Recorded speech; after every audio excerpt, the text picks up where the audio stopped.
Let's see. Good to go. Yeah, we lie. What is good, guys? Commodore Laz here today, bringing to you guys for the very first time the weekly Shonen Jump Draft order stream. Join me today. So far, we got some of the participants already here. We got my homies, Dustan, Recon, Zoro Fanboy 124 in the house. What's good, guys?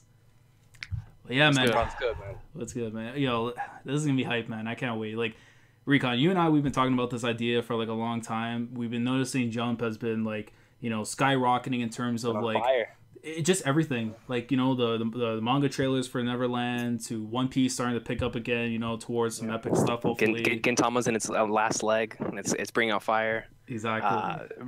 My hero, I'm not caught up, but where I'm at, it's still amazing, and I can imagine it's gonna get better.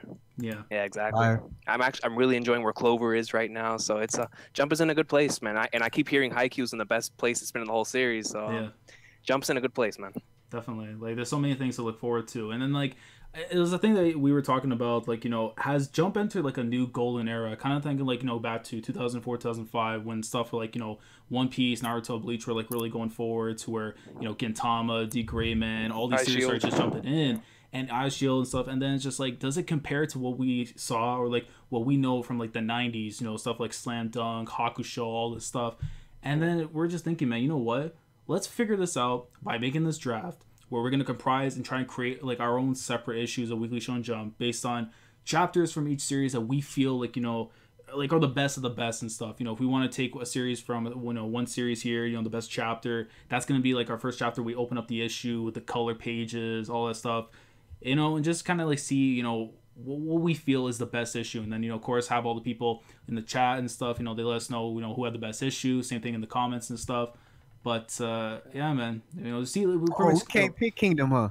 Nah, no. Weekly Shonen Jump chapters. Yeah. I just thought of it. Yeah, we're the all-time one. Depends how well this one does. We're gonna do an all-time one for the second time around. So yeah, and they should both be a lot of fun. I'm really excited for this one in particular because I've always been a huge fan of Jump manga since I was a kid, and I'm finally gonna, I might find a series that somebody brings up that I've never read before, and based off their enthusiasm on that series, I'm like, okay, I'll go ahead and check it out, and I'm hoping that from some of my picks that if somebody's never read a series, like let's just say, I guess a spoiler, one of my picks, like a Beelzebub pick, that's right. That's a series I really, really love, and I would love to, for more people to read that series. So, yo, Rico, yo, taste, boy, I gotta commend you. Nobody know about Beelzebub. Yo, bro, that's my series, bro. I'm telling you, dude. I can't wait for the stream. Yo, I'm telling you, bro, Olga, man. It's a great series. I mean, it got the Bleach treatment at the end, unfortunately. Yeah. It is still a great series, man, for sure.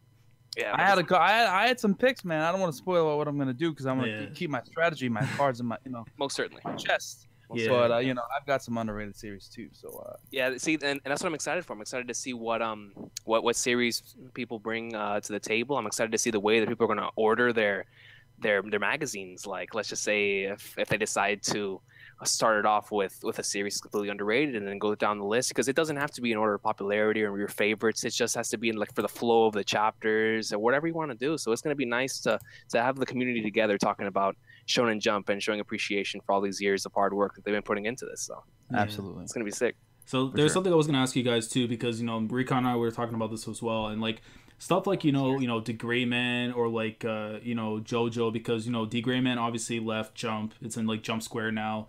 JoJo, by the time it got into like the early portion, still part 7, went to, was it V Jump? Well, I could be missing the name. It's the other one. Flagnards. It's the one that's monthly. It's just, whatever. Yeah, you know which one it is. It's the other one. Yeah, so like we're thinking like, should we draft these series amongst them? And I'm thinking to myself, I think we should, because if it starts off in Weekly Shonen Jump, then it's like almost like, if it came from the womb, it's from the womb, it's the property of Jump. So we, that's how it should be. So I agree. But what do you guys think? Should we, like, any series that start off in Jump but move to another magazine, do we still draft these kind of series, or like you want to omit them? I think we should still draft them. Yeah, that's what I'm thinking too. I think that's fair. I think if you should pick a chapter from when it was in Jump. Right. Okay. Yeah. Gotcha. So like for D Greyman, it would be before it started getting like really, really long chapters. So like okay, for D Greyman, and then for Steel Ball Run, the first 13 chapters. For Bastard, it'd be like the first like 70 chapters. Yeah. Okay. Yeah. We can do that. Definitely. Yeah. I don't know if anyone's gonna choose anything from the first 70 chapters of Bastard though. That's on You know that's on what? some that's on some like old school Gintama stuff. Like it was really trollish. Really It trollish. was. I mean, I wasn't the hugest fan of it, but you know, I like some people are like, oh, it gets so much better, and I saw some of the artwork for some of the later chapters. It might, but I just couldn't do it, man. Just couldn't do it. No, yeah, the artwork does get really good. Like Yeah. really good. Yeah. Let me see the people we got in the chat. We got Big Dog in here. We got Hassan. We got Maze. Hey. The Piercing Moon. X Yo. Central. Yak Shout out Attack. to all of them, man.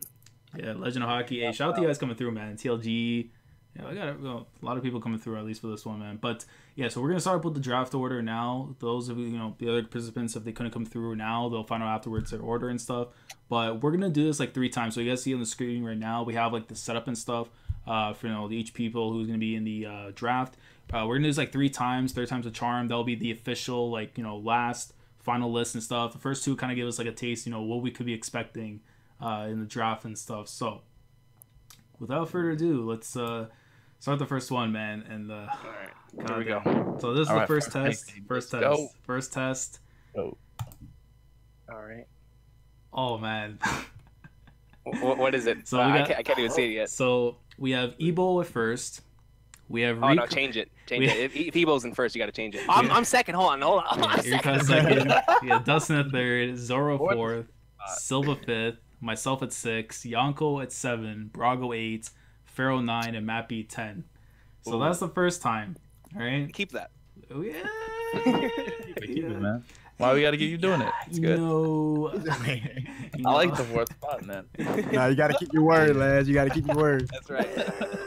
But anyway. Laz was the first pick anyway, so he's gonna do it again. Hey, watch. I might end up with the last pick. Who knows? Hey, it's okay. That means you have 2 picks back to back. That's factual.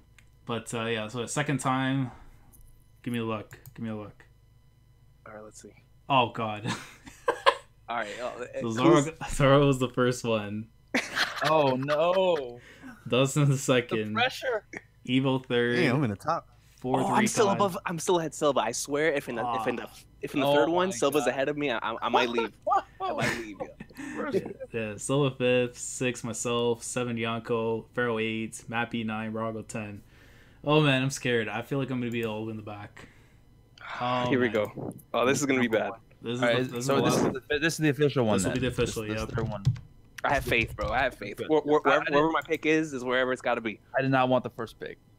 Let's go. That's a lot of pressure, man. That's too much pressure, man. All right, ready, boys. That is your number 1. Oh God. Oh man. All right, let's get it. So 3, 2, 1.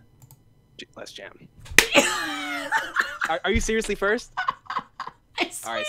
Somebody ban him. Somebody ban him. No way.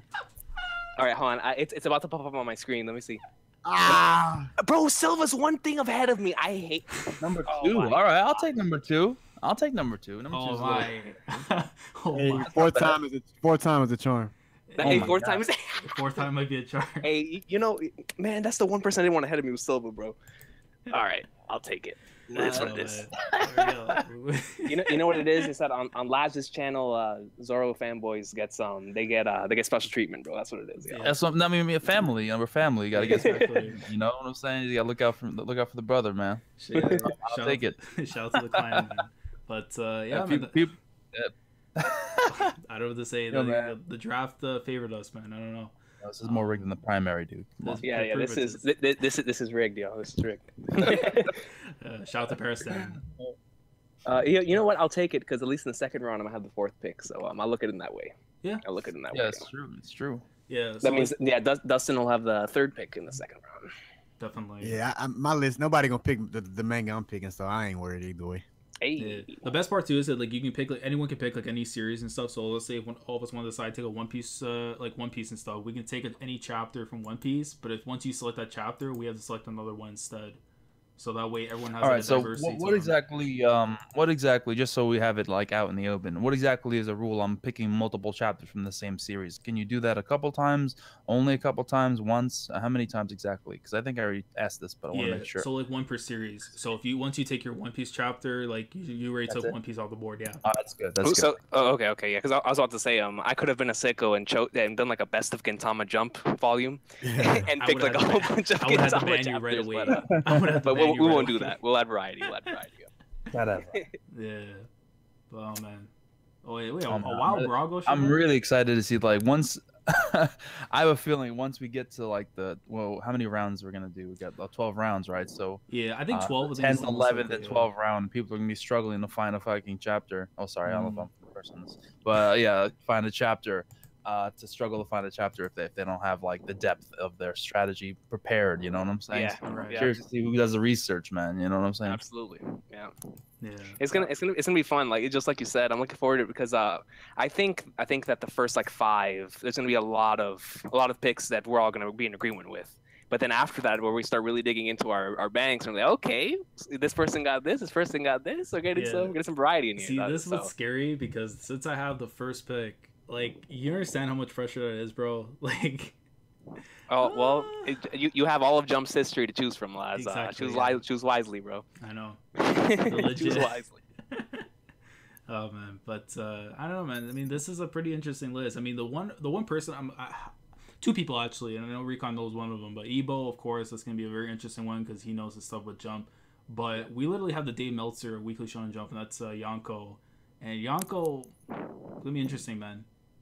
Yeah, I'm interested in Yonkou's as well because from whenever we were talking to him, he has quite a bit of knowledge when it comes to Jump's history. So it'll be interesting on seeing what he's going to choose as his first pick.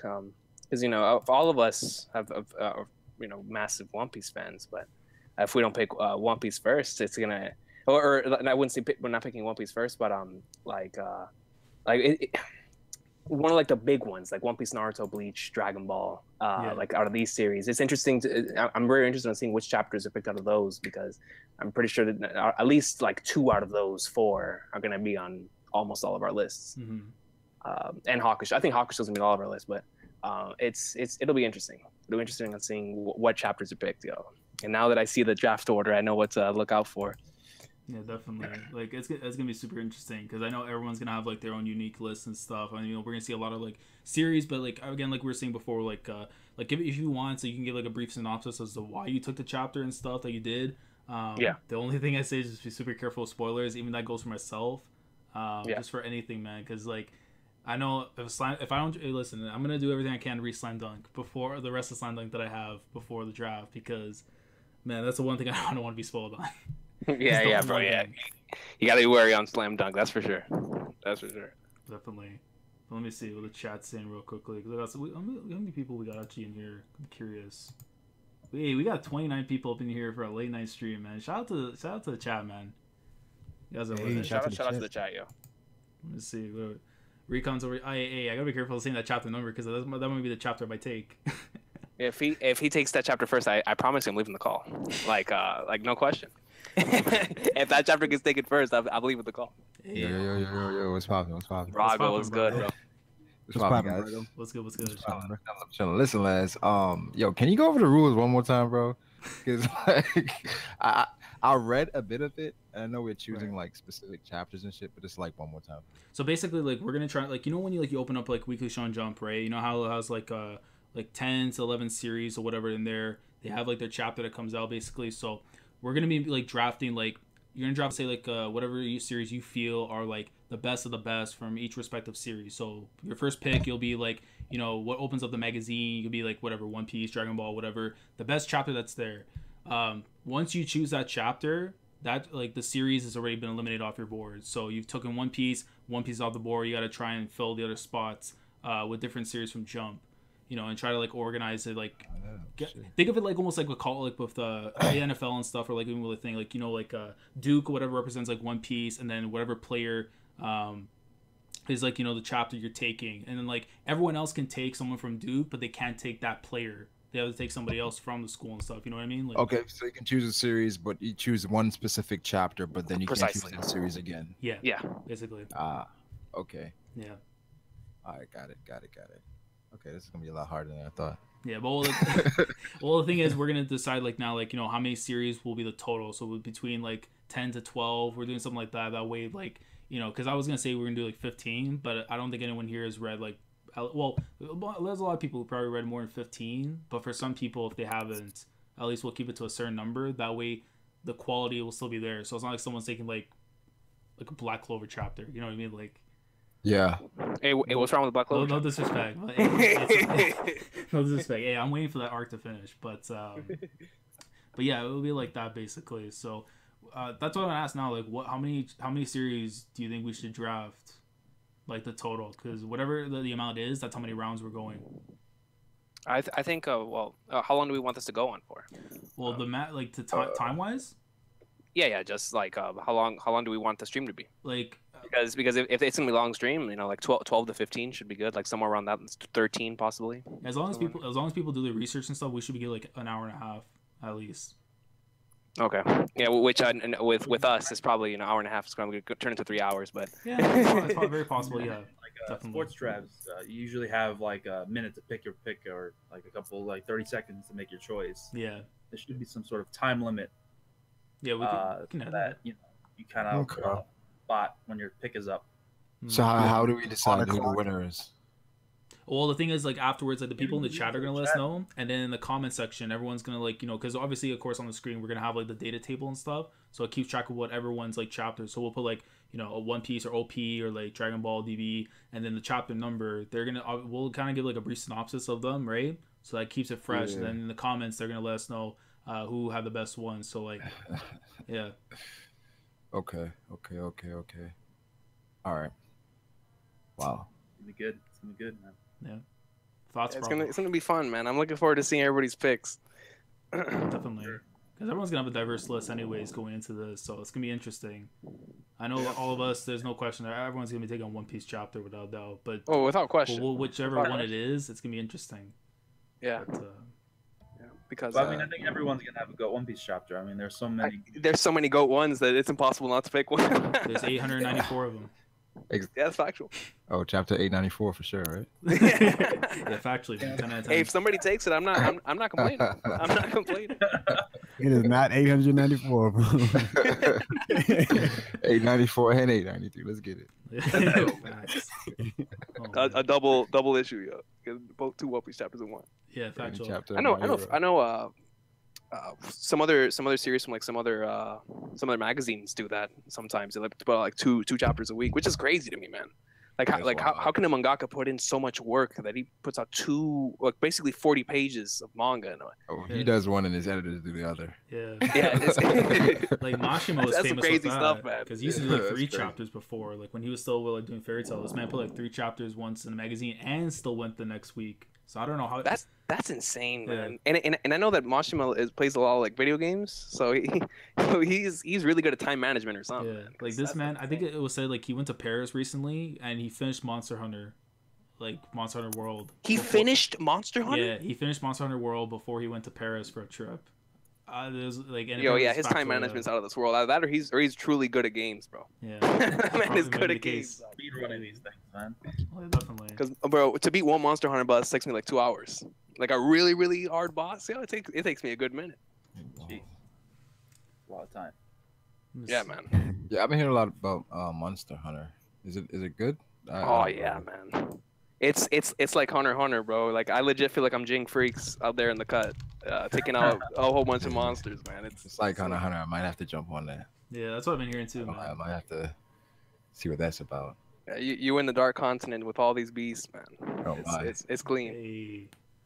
But Laz, man, I mean, you got the first overall pick. You can give us a hint of what you're gonna go for, man. That's right. Wait, Laz got the first pick? He got the first pick, here, bro. Yeah. I'm telling you, it's rigged. Wait a second. I was saying it it for 3 times. We did it 3 times. I think it's a curse more than a blessing. blessing. But the thing is, because anybody can pick any series and any chapter, so Yeah. So if I don't get regardless, we're gonna have everybody's gonna have a GOAT pick. Yeah. But we did it 3 times. Like 3rd time's a charm. I was in the middle of the pack, and then eventually, I found my way at. Find way to the top. I feel you. Basically, yeah. But I'll go over the draft again, like the draft order and stuff. So right now it's myself at first, Zoro second, Matt B if he does come through, he's number 3, Yonkou 4, Brago you're at 5, Silva he's at 6, Recon at 7, Dustan at 8, Ibou at 9, and Ferro's at 10. Okay. And then the way it works is that when we go to round 2, the first pick will be Ferro. While giving me practice and doing some things, man. It was gonna be useful for something. Yeah, I know, right? Yeah. So like, so what was so what do we decide on the number for series we're gonna be drafting, like the total? Like you're talking about like 12 to 13. Like yeah, we're gonna do 10 to 12. Like Yeah, well, whatever, man. I would like to have at least 10 because I already know that like at least 4 or 5 spots are going to be dedicated to like the big series, but I also want to have a couple series that like that I really really love that aren't as big as the others, you know. So like I want to have those in there as well. If it's me my own magazine, so I want at least 10. Yeah. Yakatak says Matt B's in the Sky Islands again. I agree, man. He might actually be. Man, lives up there. Hey, a Sky Island chapter, whoever picks it, yo, that's gonna be a GOAT pick regardless. $7.95. $7.95. Keep in mind, like there's they say there are 10 rounds and 10 of us. That's 100 picks, man. So yeah, that's a lot of chapters. That's true. Yeah. Yep. Interesting. I don't know, like I got a few in my head to just stick out already. So Same, man. Yeah. Like all this time that Laz and I have been talking about this, I have so many picks, and I have some backup picks. Just take some people take some of those picks, you know, like gotta be prepared. Chapter, not chapter numbers, but chapter moments, and I just gotta find what chapter they're in, and I'll just have that numbers. I forget the numbers on some of these chapters, but like I just have moments in my head. I'm like, oh yeah, definitely that one. Gotcha. Yeah, because I'm thinking of moments in Hunter x Hunter. I'm like, oh man. Yeah. Hey, good man. Togashi gang. Shout out to Togashi, man. Or even Hakusho and yeah, bro, both, bro. Like you would have to pick for both. yeah. You know what the That's wild gonna be part tough. is that Recon and I, we both own a certain chapter in Hakusho in the actual like physical editions that might actually make it into this draft. I don't know. Yeah, man. It's scary, man. I like. It's crazy. I didn't know it came with this because I bought this issue of Shonen Jump that has a lot of like awesome stuff in it, but I didn't expect it to have the final chapter of the Dark Tournament. And I was like, yo, this looks really really good, and actually physically it looks really really good. Togashi's artwork was fire back in 1994. Laz, I know you had a rant about Kenshin a couple of months ago. Is that allowed or? Kenshin's Man, that really sucks, bro. Because there's so many awesome Kenshin moments, but like after what happened, you're just like, I don't know. Man. My feelings on Kenshin, like I took Watsuki out of the equation. I've always been saying shit like no joking, not well, I mean, I know, you know, a little, you know, tongue in cheek, but yeah, I've always said, man, like Kenshin dating Kaoru's fucked up, bro. He's like 30, she's like 15, dude. Yeah, that's factual. That is factual. Because the thing was, it's like. Because the thing was, like, when I've heard that, like, the whole stuff was going down and stuff, right, like, with him, because, like, originally, when he was putting out the monthly series for the Hokkaido arc, and I'm like, yo, because there was a certain moment that happened at the end of one of the chapters, and I'm like, okay, I might have to start covering this, and then go figure a couple days later, that news broke out. I'm like, are you kidding me, man? That's crazy, man. Like, why? Like, what? Like, it's like you wake up, and that's the first thing you see on a Tuesday, I'm like, are you kidding me, man? I was so livid, like... I hear the mic. That's Ibou. Oh, that's Ibou. For sure that is. That's Meltzer. Ibou. What's going on, man? How's everybody doing? What's good? What's good? I'm doing good, bro. What's pop? I don't even know what's happening right now. So are we live or? Yeah, we live. So Ibou, so we're gonna run back the draft order real quick. Cool. Because we did it 3 times. 3 times a charm. So, but I had myself at first. Right. Zoro. Just by chance. By chance. Zoro number 2. Mugiwara Matt B at number 3. 4 we have Yonkou Productions. 5 we have Brago D. Silva. Hey yo, you got heavy hitters on your next stream, yo. That's crazy. Yeah, man. We got the whole squad, man. We got Silva at 6. Thoughts? We got Recon 7. Wait, huh? I still don't see my name. Yo. This is it feels like the wrestling stream all over again, doesn't it? Yo. Like, this is 2 straight streams now. I'm getting like low pixel. I need to file for like racial profiling. At least you know we get 2 back-to-back picks. Exactly. In the next round. Yeah. True. So Recon was 7. Dustin's number 8. Ibou, you're at 9, and then Ferro, he's at 10. God. So Oh my god. So you're on the back-to-back. Yo, Ibou, bro, I know you're a massive Dragon Ball fan, man. So I'm looking forward to seeing what you pick in terms of Dragon Ball. My whole magazine is gonna be Dragon Ball chapters. The best of Dragon Ball, bro. All completely out of order too. Like you're gonna You're gonna go from like Goku Jackie Chun to like Gohan in high school. Of course. Of course you are. Oh no. Y'all not ready, man. But no, but what we're doing though, like Ibou, is like we're gonna be drafting like a chapter from each of our series. So let's say for example you do a Dragon Ball chapter first, right? You already eliminated the Dragon Ball off your big board, and you gotta go and take another series next afterwards. So we're gonna have what we decided. How many series? Because we were thinking between 10 to 12. What number do you feel would be the perfect? I think 10's fair. I'm thinking 10, yo. I'm thinking 10. 10? Because at least it keeps the quality. I agree. It keeps shout out to time, but no, it keeps the quality honestly. At least because then we know it's like 10 of the best instead of like 18. You won't go too deep. Yeah. Damn, if we're only going 10, I'm gonna have to take some off because I know there's some that I really want. Yeah. You know what? Keep it 10 so I don't gotta draft the Bleach chapter. So. All right, hey, kick him, bro. Kick him, bro. Get him out of here, then. Everybody gotta have at least one Bleach chapter. Yo. I'm Ibou, bro. The Bleach chapter you don't take. I'm taking as an extra Bleach chapter, bro. Oh, right, exactly. Oh man, I'm sure Recon's going with that iconic Weekly Shonen Jump. The one that's on his English volume, the color chapter of Ichigo going Bankai for the first time. It's that if nobody takes it, you already know that's somewhere up there for me, bro. Hey, bro. Possibly. There's a lot. There's a lot. There's so many One Piece options, yo. This is 894 crazy. of them. Yeah, exactly. Any chapter. Any chapter.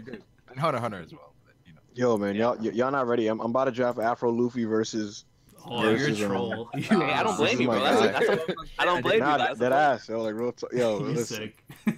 My whole jump issue is just grown men throwing straight hand to hand. Like every manga I'm picking, yo. I'm taking Yu Yu Hakusho's Knife Edge Deathmatch, man.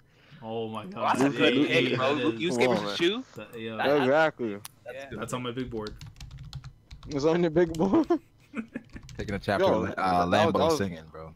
They were strong style. That's top 2. That's a top 2 chapter. Bakasuna. Oh man. Yo, actually, I wouldn't be surprised if somebody takes the Lambo chapter. Like, yo, Lambo goes in. Yeah, the Lambo chapter. Yeah, exactly. Oh man, that shit was crazy. Damn. Hey man, I had to boost my rating of Reborn when that chapter came out. That's a shoot. A lot of pressure, dude. Oh man, but no, real quick though, I was gonna say because Recon, then we have our first dropout. We have our first no-show, Silva. Oh, Silva? Silva's not coming? So, yeah, Silva. Some stuff came up, so Silva I think might have dropped out. So we have one spot possibly open, but that means we might have to. Wait, so when exactly is the draft? Isn't it like a week from now? Yeah, so it'll be a week from now. Yeah, Friday, February 23rd, 10 p.m. Eastern Standard Time. In the future. Yeah. Yo, hey man, I'm like Luffy. I'm just Laz, man, like you got the first pick, man. All the pressure's on you, dude. Yeah, that's right. Yeah, man. I've done my research. Laz about to get. You have in mind what you're going for already? Yeah, I mean, he's going Toriko 100%. He's going Toriko.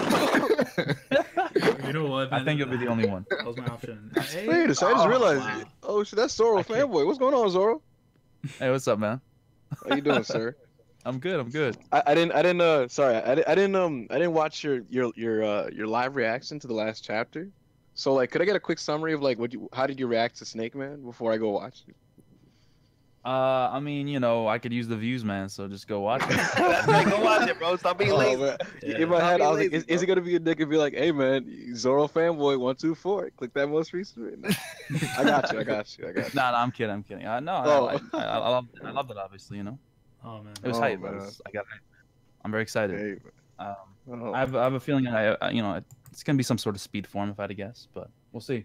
I don't want to hijack the thing and talk about it. Oh yeah, my bad. Yeah. Let me see if anything else we said. I was about to put Marco at 26 again. Hey, Ollie, you get kick this. I gotta ban this guy, Ollie. He's gonna ban him. Get Ollie out of here, bro. Get Ollie out of here. This guy said Marco. Hey, it's not as bad, man. Dustin put Marco at 27. What do you mean, bro? I put him at 26. Oh man, that shit was crazy. That's still good. Hey, that was like because of Burning Blood. Like I don't want to put Marco anywhere near like my top. You hate Marco, Recon? You hate Marco? No, bro. Because in Burning Blood, he pisses me off, dude. Like, that's one of my mains, bro. Dude, I had to start maining Jinbei in order to counter him. I really did, bro. I got a crazy combo with Marco Smoker and Luffy, and even Sabo. So. Oh, I can imagine that, man. Yeah, I mean Sabo as well. But freaking Marco, oh my gosh. So Marco, Smoker, and then Luffy. Oh, I can actually see the attack, the combo attacks coming out of that one. Yeah. But Marco, Sabo, and Luffy, that's crazy. I bet. Ridiculous. Even throwing Blackbeard in there too. Yeah, Blackbeard's nasty in that game, man. Yeah. The one. Anybody playing Fighters? You guys playing Fighters? Oh yeah, for sure. Yep. It's just that I've been dedicating more time to Monster Hunter, but yeah, Fighters is fun. Yeah, I like it. I haven't played that much of it, but when I play it, it's always enjoyable. Definitely. Yeah, man. It's nice to play as it's nice to actually to have a team together of like Super Rose, Flippin', Gohan, and Cell. I always have Cell. No matter what team it is, Cell is on my main. And then it's just two others. Hey man, I don't know. I'm feeling 18, man. 18 and Hit. Those two. Yo, Hit is disgusting, dude. Like, it is crazy on that game. Hit, yo, it doesn't matter what you pick, bro. Either where square, triangle, whatever, bro. Like Hit goes ham. Yeah. Any of his combos. And he's really technical as far as combos. Yes. Really mess with Hit. Wait, so you say the actual stream is next week, Laz? Yeah, so it'll be next Friday on the 23rd. 23rd. What time? 10. 10 for the draft picks. I see you, Laz. To keep it 10. Shout out to Ty Dillinger. Keep perfect 10, man. But perfect 10, bro. Ty Dillinger. You got to go hard and like have it in October. Yeah. Announce it now and have it in October. For sure. Oh, never mind. Okay, so Silva's good. So Silva, basically what happened is that he was making pancakes and he forgot that the draft is next week. So. Oh, okay. So he thought it was this Friday. So he's good. He's good. Okay. He says, "Yeah, I think he can do it. Yeah, he should be okay." He's a troll. This guy, he is, man. I swear to God. Now. I mean, I just hope he doesn't take my pick, bro, because freaking Silva, man. No, but I'm glad he's joining. I like Silva's knowledge. Hold on, let me mod Zoro real quick because I know Zoro has to dip right now, but we'll see him for sure next Friday. It's gonna be flames. I can't wait for that. But what I hope, man, like the whole message of this is like, try and encourage people to get into other like shonen series, in Jump, whether it's in like, the current era with like our Neverlands, Clover, and then going back to the past, like Hakusho, Slam Dunk, that kind of stuff, just kind of like, raise the morale even more compared to like what it is right now. Cause the praise that Jump's been getting recently, man, it's crazy. Like, it feels like now like social media all the time you're seeing, like, it doesn't matter what series, it's something from Shonen Jump. It's incredible. Like, it's like now it's like, anyone could like, just go ahead and read it. Like now you're seeing like kids too, like over here and stuff are like experiencing My Hero and stuff. And I like, back in the day, you wouldn't be able to see that. You wouldn't see a kid picking up a Hakusho volume or like, the Jump magazines would be reading Hakusho. They wouldn't be doing that. Absolutely. Well, the thing is, anime is popping now. Like, it's cool to be like a weeb and stuff. It's cool now. You know what I'm saying? Like, that's why Netflix is hopping on it, Amazon, everybody's trying to get in this anime industry. Yeah. So that shit makes me so bitter because, like, I remember being in school when Dragon Ball Z was out and stuff, and I remember at some point, everybody fell off the bandwagon. They're like, "Ew, you watch anime?" And I'm like, "Yo, fuck you, yo." Same. What's funny, a lot of my friends, they didn't consider Yu-Gi-Oh! Like anime. Yeah, same thing with my friends, bro. And like, bro, some of my friends didn't even consider Dragon Ball anime. Same. I was one of those people. I didn't know what anime was. I just thought it was a cartoon from Japan, man. Yeah, bro, same. I mean, that kind of is what it is. Yeah, I'll tell you what, but I never would like categorize it as that as a kid. It's a cartoon from Japan, man. When I was in high school, bro, like even people who weren't even in anime were still watching Bleach and Naruto, bro. Like that was just what was hot. Because niggas mess with Toonami and like Adult Swim and shit. Yeah. Like, you get Inuyasha and all those old series. So. Yeah, man. Yeah, the funny thing is, I found out the way I found out what manga was I used to always go to this comic shop in New York called Midtown Comics, and I would just get American comic books and stuff. When I was a kid, like I would just go with my moms and everything. And then one day I just happened to think about it. I was like, wait, I'm always here buying Batman and this and that. Hold up, do y'all got Dragon Ball Z comics? And the guy was like, and here's the thing, this shows how different, like, how less popping manga and anime were, like, at that time compared to now. Because if you go to Midtown Comics now, there's weeaboo stuff the minute you walk in, right? And there's a humongous manga section. At that time, when I said, do y'all got Dragon Ball Z comics? He says, all right, if you go all the way to the back of the store, right there in the corner, There's this little shelf, and you'll find these little black and white backwards books, and that's what we have. Backwards books. I'm serious, and I pulled these things out, and I was like, "Yo, this is really backwards, and it's not color." I was like, "That's kind of ass," but I mean, whatever. Bro. And then I open it, and then that's when it was like talking, like if you like have a volume, like a Viz Media Shonen Jump volume, like it always like describes like manga and stuff on the first page, and I was like, "Oh snap!" And like it was like there that like the whole game changed for me, man. Bro, I remember me and my boy going to Blockbuster to go rent the Broly movie, and like this is a long time ago, bro. In the it just like, like said, bro, 04, bro. It was like in the corner, bro. In the corner, it's like this little small corner for like Dragon Ball and like Spirited Away and Ghost in the Shell. That's it, man. Akira. Yeah. That's it. Man. That's all they had. But the best if you're lucky, that's what you got. Yeah, the best is like Mononoke. Oh, yeah, Princess Mononoke. Yeah. My Neighbor Totoro, like that's us. Yeah. Well, the best is like, you know, if you guys like in school and stuff, you know, your libraries, sometimes they would have like the manga volumes there and stuff. And I remember that's how I experienced, you know, like, cause I watched Dragon Ball growing up as a kid, but like I didn't know like it had like a manga or like a book basically. And I seen like the first couple volumes they have of Dragon Ball with like, you know, when Goku met Bulma and stuff. And I'm thinking like, yo, this thing actually exists. And I'm like, okay. And then it had like, this was back in like 03, 04, so like it had like stuff like, you know, One Piece was coming out. I remember reading up until like the Beretti, and then literally it's one of those things where like after you read it, just okay, move on to whatever else is going on. And then like, oh, you should. I remember reading this as a kid. Okay, let me go back and read this. You know, have that. Yeah, I got a question. Has any of you guys did any of you guys get spoiled of future events in DBZ before it aired in Toonami? If you own Dragon Ball Final Bout, you know about everything before it happened. So here's a funny thing, right?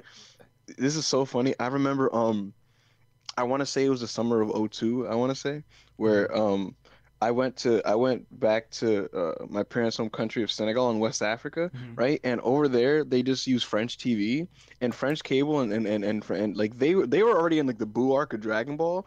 And like what I last remember seeing was like the Cell games, right? So I remember when I came over there and I saw Dragon Ball Z in French, and like all I saw was like Vegeta with an M on his face, like fighting a fat pink guy, and I was just like, yo, what is happening? Like, what is happening? Because mind you, like in my mind, like I remembered like Gohan, like as a teenager and stuff, and I'm seeing like a Goku lookalike, like who's small, and I was so confused, and I didn't speak French, so I was super confused. And like it was so trippy. I remember I came back like when school started again. I was telling all my friends about the future stuff, and like they thought like I was like a prophet or like I saw the future when I was like when it was happening. Like I was like, yo, listen, I don't know how, but like Gohan's like big as hell, so I'm guessing we skipped years and like I don't know what happened, but like yo, Goku has like a halo, and like it's just crazy. Like, bro, did y'all ever have like those dudes in school be like, yeah, man, I know this dude in Japan, bro, and he told me that Goku goes Super Saiyan 5. And, the greatest time was like going like in elementary school, like when like the internet was like slowly building, and I remember kids like coming home and saying like, yo, like you heard about Super Saiyan 10? And they were bringing like an actual printed thing. Naruto, bro. The stuff I found on Google. Oh, I believe it with Naruto. Naruto used to have some crazy fan arts, dog. Yeah. Naruto. But it had this one dude in class that was reading the manga. Everybody else was watching the anime. So he knew what was gonna happen. So he's like, yeah, this is what's gonna happen. So like he had like story time every fucking day. We're like, yo, shit. Yo, speaking of that, no, that reminds because I remember when the tuning exams was going on in Toonami. This is like 06, 07 ish or whatever. It was like I this is before I started watching like the Naruto subbed anime and stuff. And so I was still keeping up with it English dubbed week to week. And there was this dude who like this is back when YouTube just they didn't give a damn about copyright and they didn't delete anything. That's where I used to watch it, bro. So there's so many episodes of everything. And I remember this is one dude I knew who like watched it subbed, and so he was like already up to like the filler that was going on, and he's coming up to us going, yo, that Rock Lee Gara fight, Rock Lee about to lose, and I'm like, yeah, really? Oh, he's mild for that, bro. He spoiled us like all apart. It was crazy. Yo, Sasuke's about to like just turn up on everybody. He's gonna leave. They're gonna come after him. Naruto's gonna fight him. It's gonna be crazy. Naruto's gonna lose, and he's gonna go to Orochimaru. I'm like, what? Did y'all watch Bobo after? I actually did. Yo, I'm the only Bobo fan. I'm the only. I'm there with you, bro. Jelly Jiggler. Yo, listen, bro. Yo, Bobo. Every time I saw him, like these niggas serious. They about to just. Bro, what's crazy is that like I've been doing research for the draft, right? And I've been going back to whenever Bobo was first coming out. Did you know that in the first couple issues of Jump, where Bobo was being ranked, it actually ranked higher than Naruto and One Piece for 2 weeks? That's crazy. For 2 weeks, bro. For 2 weeks, you could say Bobo was #1 in the rankings. Bobo. Yo, listen, go back to that first opening. That first intro video is flames, bro. Yo, the jelly say jig- what, blah blah blah. Say what? Yo, that thing is fire. Oh man. I just remember like one of my first like anime I watched as well was like Ninja Scroll. Yeah, oh my Ninja god, Scroll greatness, man. Sentai Filmworks. And then Fatal Fury. Yo, there's a Fatal Fury anime. That's a fighting game. Yeah, exactly. Yeah, that was fighting game. Yeah, they had an anime to it. That's crazy. It's crazy. So I was like, I enjoyed that before I actually played the game. I'm about to look that up.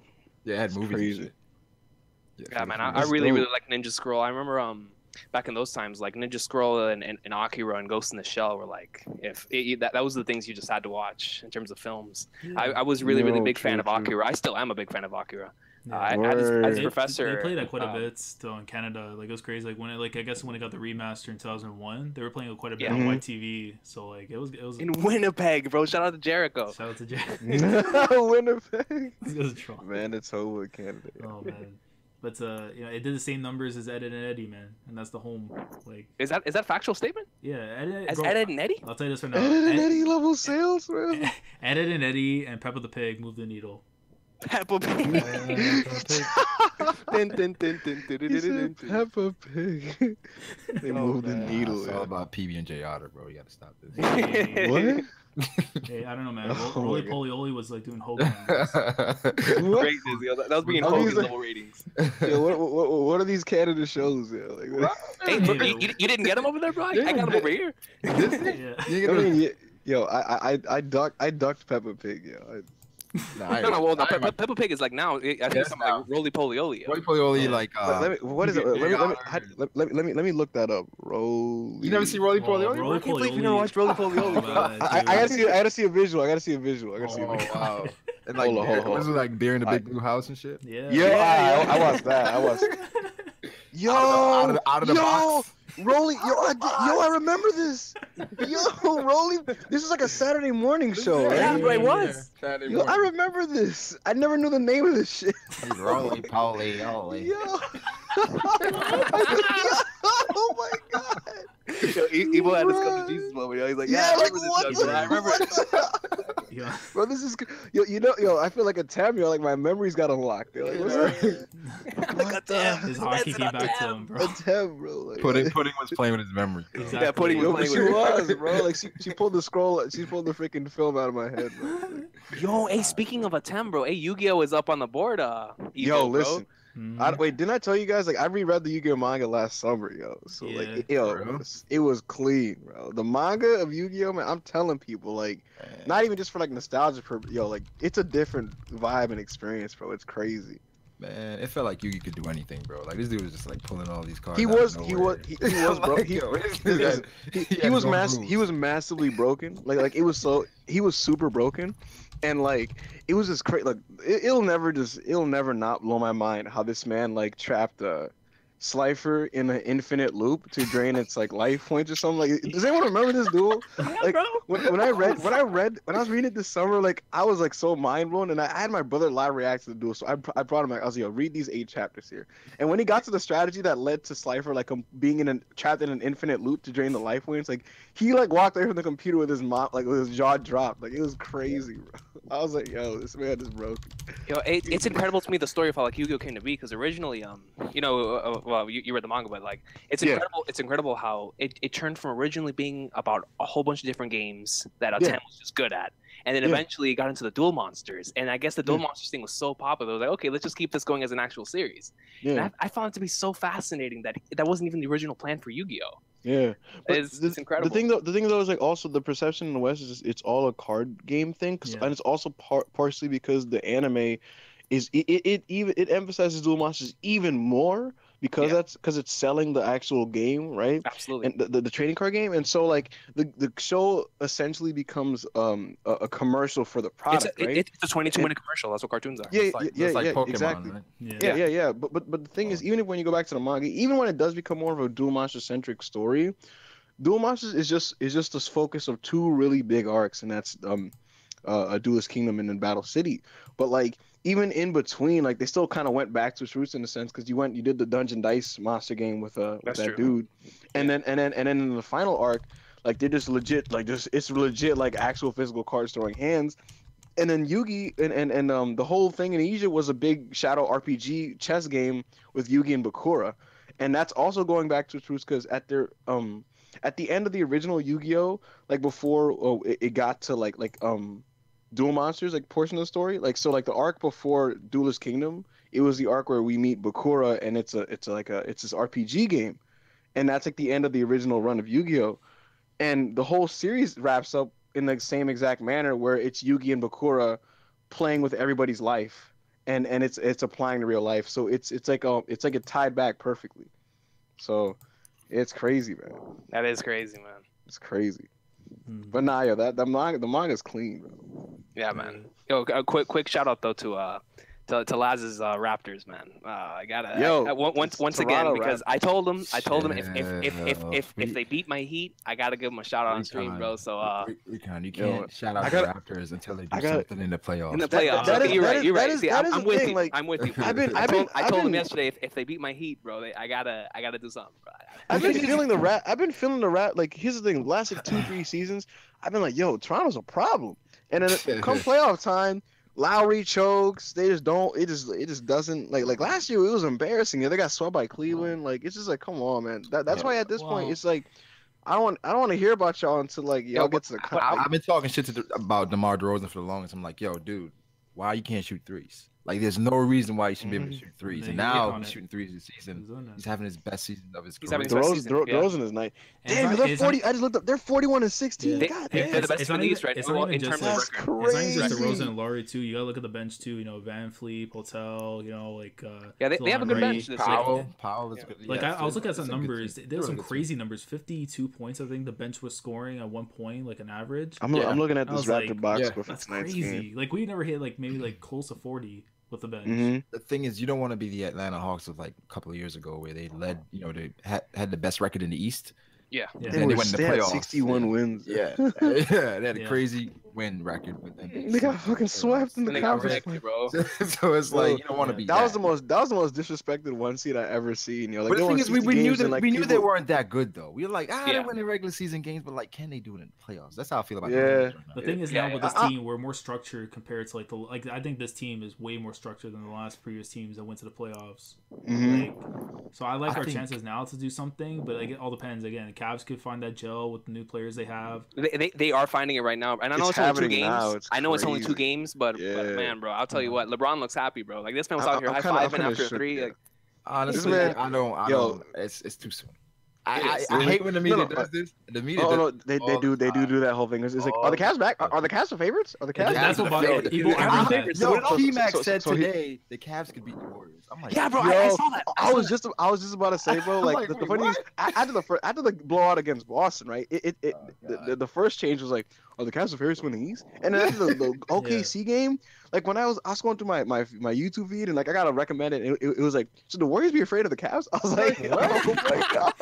What people have to understand, bro, like the Celtics they haven't been like doing that well in the past couple games. Like they've been and the Thunder just got Melo and Russ back like on like the official thing. So exactly. I never felt like the Celtics were that good, to be honest. Me neither. Because it came down to defense. Defensively, they're like amazing. That's why they were winning those games. But like when you go past Kyrie, it's like a pretty significant drop offensively. Yeah, you know, funny they really miss Gordon Hayward. And, You know, it's the funny thing when Hayward hurt his ankle in the first game, I immediately in my head, like I was telling dudes, I was like, they're gonna be 500 rest of the season, right? And so when they were really starting to like ball out and they were like undefeated, or no, they weren't undefeated, but when they really went on that long winning streak and they were like going ham, and then like Tatum and freaking Brown like went on the streak where they're both like giving you like 15, 16 a night. Like I was so shocked. I was like, what? Like that, I was like, nah, this ain't gonna last. And now you're seeing like they both hit the wall, and it's all on Kyrie. Some of them hit the rookie wall, bro. It's crazy. I mean, who do you guys think is better? Like, who would you rather have? I should say, Jaylen Brown or Jason Tatum? At the moment, long term, I like Tatum. Long term. Long term. Tatum. Yeah, I don't know, bro. Jaylen Brown. Markelle Fultz. I think I'm taking Marco. As long as he has like What's wrong with this nigga? What's wrong with this nigga? Yo, I feel bad for him. You gotta ask this question, yo. You seen the shot? Yo, I'm so confused. Like, so what's the like? This dude was playing. Next, you know, you see him just like in these warm-ups with this broken shot. Like, I'm like, wait, what exactly happened? Yeah. I went back and watched his college clips and some college film. He didn't have that shot, did he? He had a good shot. He could shoot in college. So I'm not sure. They say that he came to the league and they said the shooting coach broke his shot apparently. Yeah, to extend your range, and then he hurt his shoulder in the midst of changing his shot. So now he doesn't know how. I thought he just got a concussion or some shit. Like he just didn't remember. His brain got bodied. That's crazy. He got Daniel Ryan. He got Lonzo looking like Steph out here. Yeah, dude. Yeah, dude. Like I hate Lonzo's shots so much, but when you look at I hate it. I don't know why they haven't like tried to adjust it yet. Like he's still shooting the same way. Maybe off season. I kept hearing that they're doing it in the off season. I remember Magic saying that they're gonna let him play out through this entire year, see how it goes, and then if the shot still has a change, Magic was like, yeah, we'll work on it. Yo, guys, is it just me? Like, does it feel like Magic just doesn't get angry at anything? Like doesn't it seem like he's always so happy? He's always smiling, bro. Hey man, you gotta think about what Magic went through. You know what I mean? Like Magic is like, yo, every day we walk and be good. Yeah, he's right now. Could you man behind closed doors like he calls in Lonzo? He's like, hey yo, Lonzo, come in the back real quick. Come in here, man. Come here. Work on that shit. I was talk to your father, man. Listen, he calls into the back. Lonzo's like, so what's going on, Magic? Talk to that motherfucker who calls himself your daddy. Tell him to stop talking shit. It's like he starts like spazzing on him, like he makes him mad. Like what he says to me, they're gonna run with it. So he just keeps saying shit. Yeah. Like he just keeps saying shit. Yeah. It was officially like goonery when this man was talking about like, yo, Lonzo's leaving if you don't sign the other ball. Yeah, like what? Like, bro, you're insane. Come bro. on. Like, Yo, I ain't gonna lie. Ingram as their point guard has been doing pretty good. I mean, even though he's only like he's mainly shooting point guard. Like he's getting like what 5 or 6 assists a game. But yo, they were they were doing pretty good with him at point. Yeah, I don't know, man. It's I think they play best when they run through. Did you guys? Kuzma. Did you guys see, Kuzma? Yeah. Did you guys see today's ejections from the Laker game, the Laker Pelican game? No, I haven't seen see that. What happened? These refs are bugging. Like, so, like, I mean, if you guys paid attention, like, Rondo was talking crap about IT in regards to the whole video tribute thing, where you're saying like IT didn't deserve it, right? Yeah. So like, you could tell that there's beef, right? Because listen, they're playing the Pelicans, and out of nowhere, like IT and Rondo are like pushing each other mad hard, like at the beginning of the game, and I'm like, that's beef pushing right there. That's like, I don't like you, bro. And so they got double T's, and for some reason they ejected Rondo, and I'm like, yo, the refs kind of stretched it. That's all reputation. Yeah, and then like later in the game, like Kuzma got called for something, and he was frustrated, so he cocked back the ball like he's about to slam it and stopped himself, and the ref still gave him a technical, and I was like, what? He didn't even do anything. He just, and then freaking Walton was like, yo, that's bullshit. What the fuck? And they ejected Walton. I was like, yo, these refs are legitimately bugging, yo. This is crazy. Yeah, I mean, I think the refs are feeling empowered now. You know, they feel like we got the media behind us. You know, the players are getting. Wasn't there like 1 week where like everyone was like throwing hands at some shit? Like I remember there was like 1 week. Yeah, there was 1 week where everybody was throwing hands, bro. It doesn't matter. That was when Aflalo took that major L. And then like Ibaka and James swung Johnson first and missed. Like, I remember that. Like, bro, they had a Royal Rumble in the Clippers locker room. Johnson, I'm like, you don't want that smoke. You don't want that smoke. That was crazy. Because they said some shit like James Johnson like knew like Taekwondo or some shit. Yeah, and I'm like, it's like a black belt and shit. Yeah, like, Kyle Lowry was telling Ben Simmons to meet him in a locker room. Yeah, I was like, what's happening? Lowry was like, wait, how do you guys feel about IT though? Because my perception of him is kind of changed a bit after seeing how he is like in Cleveland. I think it's just a bad fit. I mean, here's the thing. It's like a guy his size, right? It's starting. This is like, as a longtime sports fan, this feels like I'm watching Allen Iverson in like 07, 08, 09-ish, where like people are starting to like say like they're starting to complain and bitch about him, and like, oh, he just can't fit in certain situations, and like you're just seeing him like kind of shoot himself in the foot when he has all these interviews and stuff. And so for me, right, it's like it's the Melo thing. Melo had went through that. While. Yeah, like, but after a while they're like, oh, he's just an offensive player. He doesn't fit here. Blah, yeah, I remember them saying that a lot. Yeah. I'm a Knicks fan, so I heard that like every day. He went from the savior to like the problem. Remember Jeremy? Yeah, I remember that. And listen, guys, I swear to God, I was the only person during Linsanity that I was like, y'all really think this nigga's about to like do this like forever? Like, y'all really think like, he's about? I was like, it's cool, but this shit ain't about to last. No, yo, people were, listen, I was listening to New York radio and people were like, Mavericks point guard Jason Kidd compares Jeremy Lin to Steve Nash, and I was like, yo, that's way too much, I remember bro. somebody from ESPN got suspended because they said Jeremy Lin may have a chink in his armor. I remember that. Yeah. That's after we beat the Mavericks. So he dropped like 28, and they're like a chink in the armor. I was like, oh god. Oh man. Oh, no. That is crazy, yo. Like, could you imagine if like Stoudemire had a monster game that like Amari aped out in the garden? Like, whoa. Boy, with a gorilla dunk out there in the garden. Gorilla dunk. Watch out. They always push the envelope. Hey, wait. Speaking on the Knicks, though, real quick, Ibou, thoughts on Porzingis? How's he? I don't want to talk about it. I give up on basketball. But anyway, so the thing is, like, I legit mentally made the next two Knicks seasons non-canon in my head when that happened. Like, I mean, he can come back. Nah, I quit. Look. You don't realize how like depressing being a Knicks fan is, yo. When we're seeing teams like the Raptors, going ham and stuff. Come on, Ibou. Come on. No. Your team is way better. I'm saying like though, like in terms of the prestige and clout, like ESPN doesn't even talk about y'all, bro. Like the Knicks, listen. The Knicks just have to like sniff and like we'll get national attention, yo. So like if the Knicks are good, we're gonna be all over TV, yo. And like we can't even get in the playoffs, bro. Like come on, man. Like that is so factual. Into like hype. That's all it is. Yeah. No, think about Lin, right? When the best example of this is Linsanity, yo. If Lin did this sound like the Jazz, nobody would care. But it's like, oh my God, it's Asian guy in the Knicks. Honestly, like a 10-game winning streak. About it, holy shit! Yeah. Like, Ricky Rubio is doing that right now. Yeah. Exactly. That's factual. But listen, Lin is doing it in Madison Square Garden, making fadeaways on Kobe. Like that's a bad Lin. Yeah, but the fact that it was on Kobe is what made it, bro. The fact that it was on Kobe. But you know what's the funniest part about that game? I remember I watched it before the game and the pregame. It showed because Lin was like already like 6 games into his run, and they asked Kobe like, "What do you think about Lin?" And he basically said like he didn't even know who he was.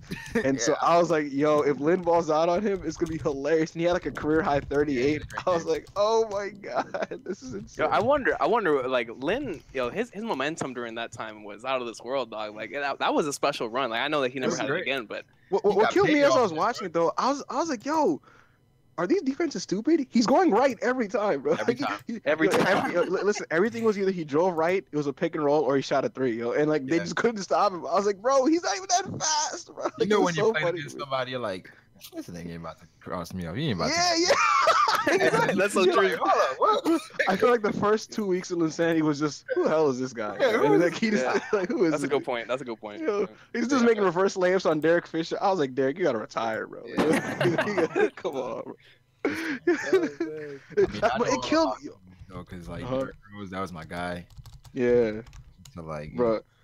The craziest thing about Linsanity was that Stoudemire and Melo were hurt at the beginning of it, and the lineup. When you think about the lineup that we were trotting out, bro, like y'all probably don't even know some of these. It was Jeremy Lin, Landry Fields, Bill Walker, Jared Jeffries, and then Tyson Chandler. Like, yo, bro, like that's 3 scrubs, Jeremy Lin and Chandler, bro. Like it was crazy.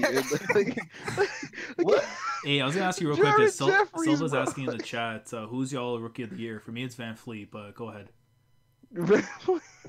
Wait, the rookie of the year? Yeah, so far it's clear. It's clear. No. It may seem clear on the surface because you've seen all these highlights of him balling out. Like I know you're gonna say Donovan Mitchell. To be honest, so here's the thing. Ben Simmons is not a rookie. Yeah, that is factual. Red shirting is BS. Oh like, man. It's BS, but like if you look at the numbers side by side, right? No joke. I'm not joking by saying this. Simmons averages 3 less points per game. He averages like 4 more assists. He shoots 10. He shoots like 13% better, and he gets like 3 or 4 more rebounds a game, right? Bro, he's 6'11". Yeah. He doesn't shoot outside of the paint. Listen, he's good, man, but he had like a whole extra year of like NBA training, NBA like true. Coaches. It's just. I can't. Here's why I'll give it to Kuzma before I give it. Here's where I give the extra nod to Mitchell though. It's just like it's a surprise factor. The fact that like Simmons is the #1 pick, he's supposed to be this good, right? And like Mitchell, like no one paid attention. This dude was like the 13th pick going to the Utah Jazz, and they lost Gordon Hayward, and yet they're no worse than they were last year thanks to him. And so it's just like, oh snap, like that's crazy. I honestly, I think it's gonna go down to the wire. In the draft process, like when they're going through all the drafts and shit, like he had a video where he had a hat on and he used his head to touch the rim. I was like, yo, this dude gotta go top 5. I was like, he gotta go top 5. So you peeped how nasty he was? Because it's like more than anything in today's NBA, you want to get a fantastic athlete, right? And I thought about like Westbrook and like Zach LaVine and those guys. That's a good point. They couldn't really do some fundamental things like when they initially got drafted, but they got better as time went on. Like Zach LaVine, like he's showing some shit now. I'm like, yo, this dude is balling. So I was like, do you guys, the funniest thing about Zach LaVine that I always remember anytime someone mentions him, everybody look up him when he got drafted and read his lips when they say the Minnesota Timberwolves draft Zach LaVine. Did he say, oh, fuck or some shit like that? He goes, fuck, man. Every time I go back to that, I start dying. Yeah, I was gonna say, I was looking at the leaders and stuff, who qualifies for a rookie, and I'm like, low key, I'm dying inside. Bogdanovich is a qualifier for it. You're a troll. Who? I swear to God. On ESPN. You know what's surprising? What's his name from Darren Fox? I'm surprised we haven't heard more from him this year. Yeah. Oh, it's because he's playing for the Kings, man. Yeah, no one cares about Sacramento. It's just, I thought he'd be. I'm still surprised they traded DeMarcus Cousins, and I'm actually also depressed that DeMarcus Cousins got hurt. You know what's the funny thing? He's off the game that he got hurt. That was the first Pelicans game I saw all year, and like. I remember I started the game and I was just in my head. I'm like, yo, because they showed the standings and I think the Pelicans were like 5 or something, and I was like, yo, man, this year like New Orleans is really about to be a sleeper and they could really sneak up on one of these teams and go to like the second round. And in my head, I'm like, yo, man, AD, Boogie, they're a problem. And then Anthony Davis was eating that whole game. And then like I walked away. I only watched like the first quarter, like quarter and a half. And then I check Instagram and I see this Boogie injury and I hear about his like Achilles. I was like, what? Yeah. Like that. Oh, the thing is, the Pelicans, I don't know. They could be good, but I don't know if they could be great in today's NBA. They probably need better guards around them. Like the supporting cast is pretty trash. Yeah, they're still in the playoff race. It's crazy. Yeah, Drew was cool, but I feel like Drew, he kind of peaked in with the Sixers. In the Sixers before his injuries and stuff. Yeah, he kind of peaked there. And how is Denver an above 500 team? Who's on this team? Well, Jamal Murray, he's pretty good. Gary Harris, and then who's the big man? I forget his name, but he's a beast as well. I feel like I know what you're talking about. Yeah, you know what's the funny thing, bro? I bet you that everyone working for ESPN has no idea who any of these players are, because all they talk about is the Cavs and Lonzo, bro. And the worst part is those guys and the Warriors on national TV. Yeah, what's his name? Nikola Jokic. Yeah. They call him like the Joker or whatever. The funniest thing is, Sunday, no joke, like Jalen Rose, like when they were signing off, literally called, he himself who works with the network said he called ESPN Cleveland Cavaliers News Network. I mean, that's all they follow. It's Lonzo, LeBron, and the Warriors. And so does FS1. Like FS1. Yeah. It's like they reply to First Take. Oh my, pretty much. Yo, they do. Yo, they really do gym them. They gym them hard because it's like I'll scroll through and see this First Take topic, and FS1 will ask the exact same question just reworded, bro. It's crazy. Like, my whole thing, right, is like I still like I love Shannon Sharp a lot. So like I watch a lot of them. Undisputed. But it is true, bro. Like they gym everything. They straight up to the gym, man. They're everything from the setup to the listen. They're pulling a WCW and they're looking over like to the other TV screen and they're just like, all right, they're like, all right. They're doing their pre-show meeting, watching first. I love their camera work, but it's just Shannon and Skip, man. Their chemistry is I don't like Skip, man. Skip is just like he's been eating off the same bit. He has. I'm a hater on LeBron. Hey man, strong gimmick. I'm a believe in the Cowboys. Yeah, Cowboys to Sean Lee. Like, I remember when it was mid-season. My man Carson Wentz was balling. MVP, bro. Favorite. This nigga was like, I'm taking Dak over Carson Wentz any day of the week. I'm like, oh yeah, that was that and like things like that when he says stuff. I'm like, he's either like a parody of himself or like he's like, what are you saying? He knows he's a good. Like, LeBron would drop 50. He'd be like, well, I remember that free throw in the second quarter that the game missed. He's like, LeBron doesn't have what Kobe had. What are you talking about, Skip? What are you talking about, Skip? 35, 8, and 9, and Skip. What about the free throw he missed in the third quarter? He clearly choked, Skip. Hey, shout out to Shannon Sharp, man. That guy's a legend. Shannon Sharp is God. Yo, guys, think LeBron will score. Yeah, let's say LeBron will score 30,000 points. Skipping the score. 30,000 points. 30,000. 30,000. That's wild. Shannon is hilarious. Guys, I saw a video title. I'm so tempted to, this is crazy. You guys know Will Kane, right? Yeah. I know Will Kane.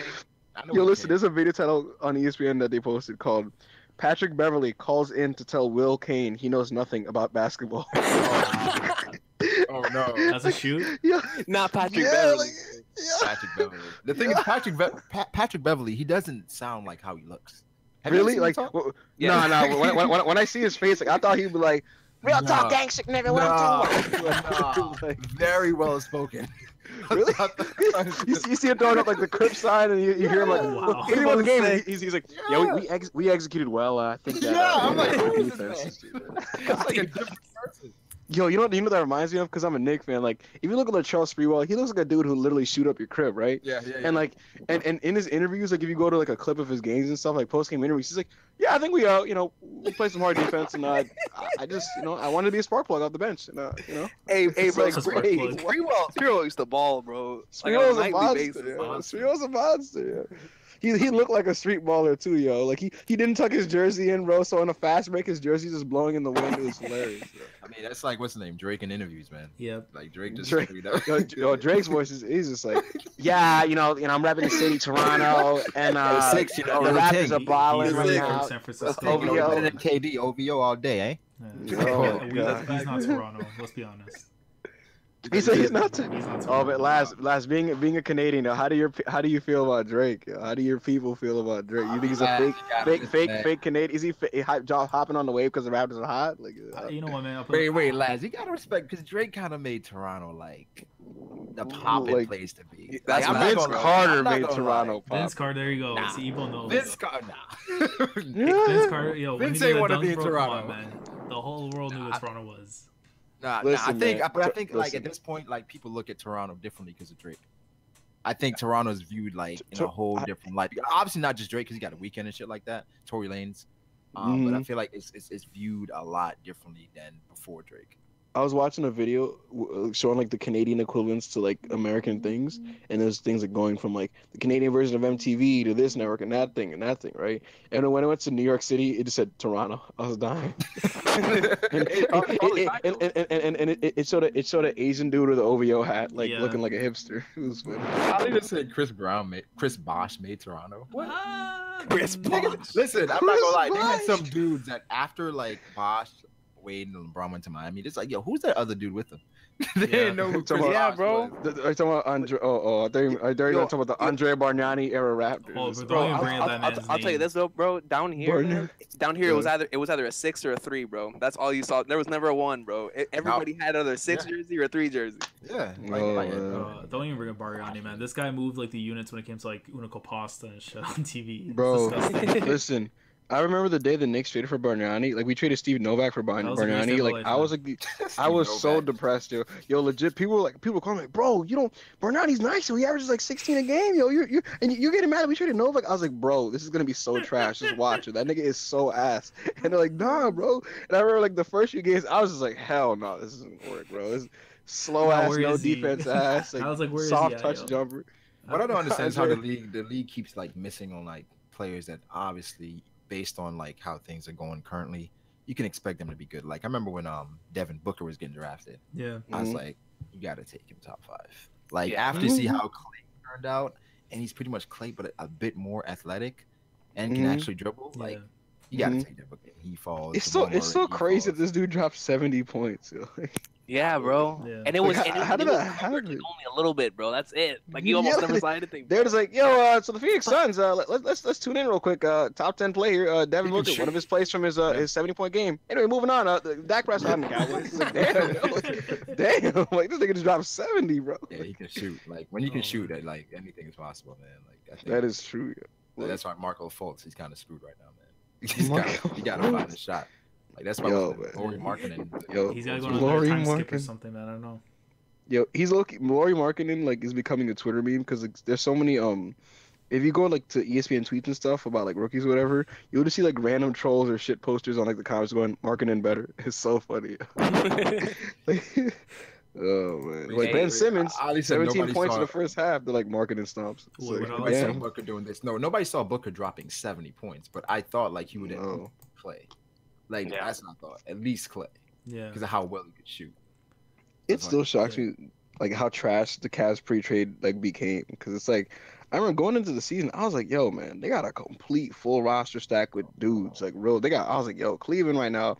I was saying like, yo, this is the best supporting cast LeBron had. Like in my head, I'm like, yo, Derrick Rose is coming off a 17 and like 5 season in New York. Had a good year with the Knicks. Yeah. Yeah. No one really like he had a solid year with the Knicks, even though the Knicks didn't go to the playoffs. And I'm like, yo, all right, they're gonna have Derrick Rose like that. Derrick Rose coming off that season, coming off the bench. You got LeBron, you got Kevin Love, you got IT when he comes back. I was like, yeah, y'all got D Wade, you got D Wade's six man game was on point, bro. The thing is, I didn't like it because when you talk about that team, these no shooters, bro. No shooters. I mean, you know how LeBron operates. Like, true. Shooters around. Like, Derrick Rose can't shoot. Dwayne Wade can't shoot. IT, he was short.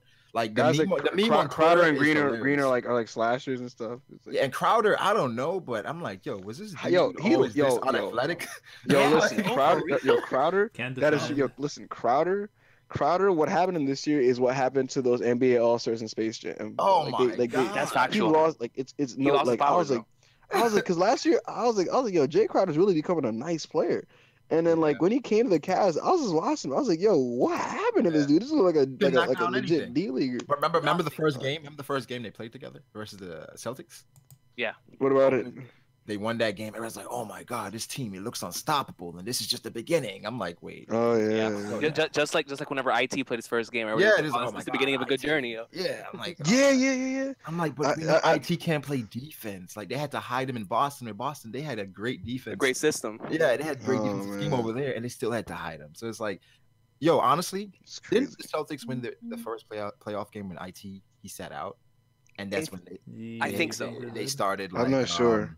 They started, what's his name? Marcus Smart. Yeah. I think that's when they won a game versus Cleveland.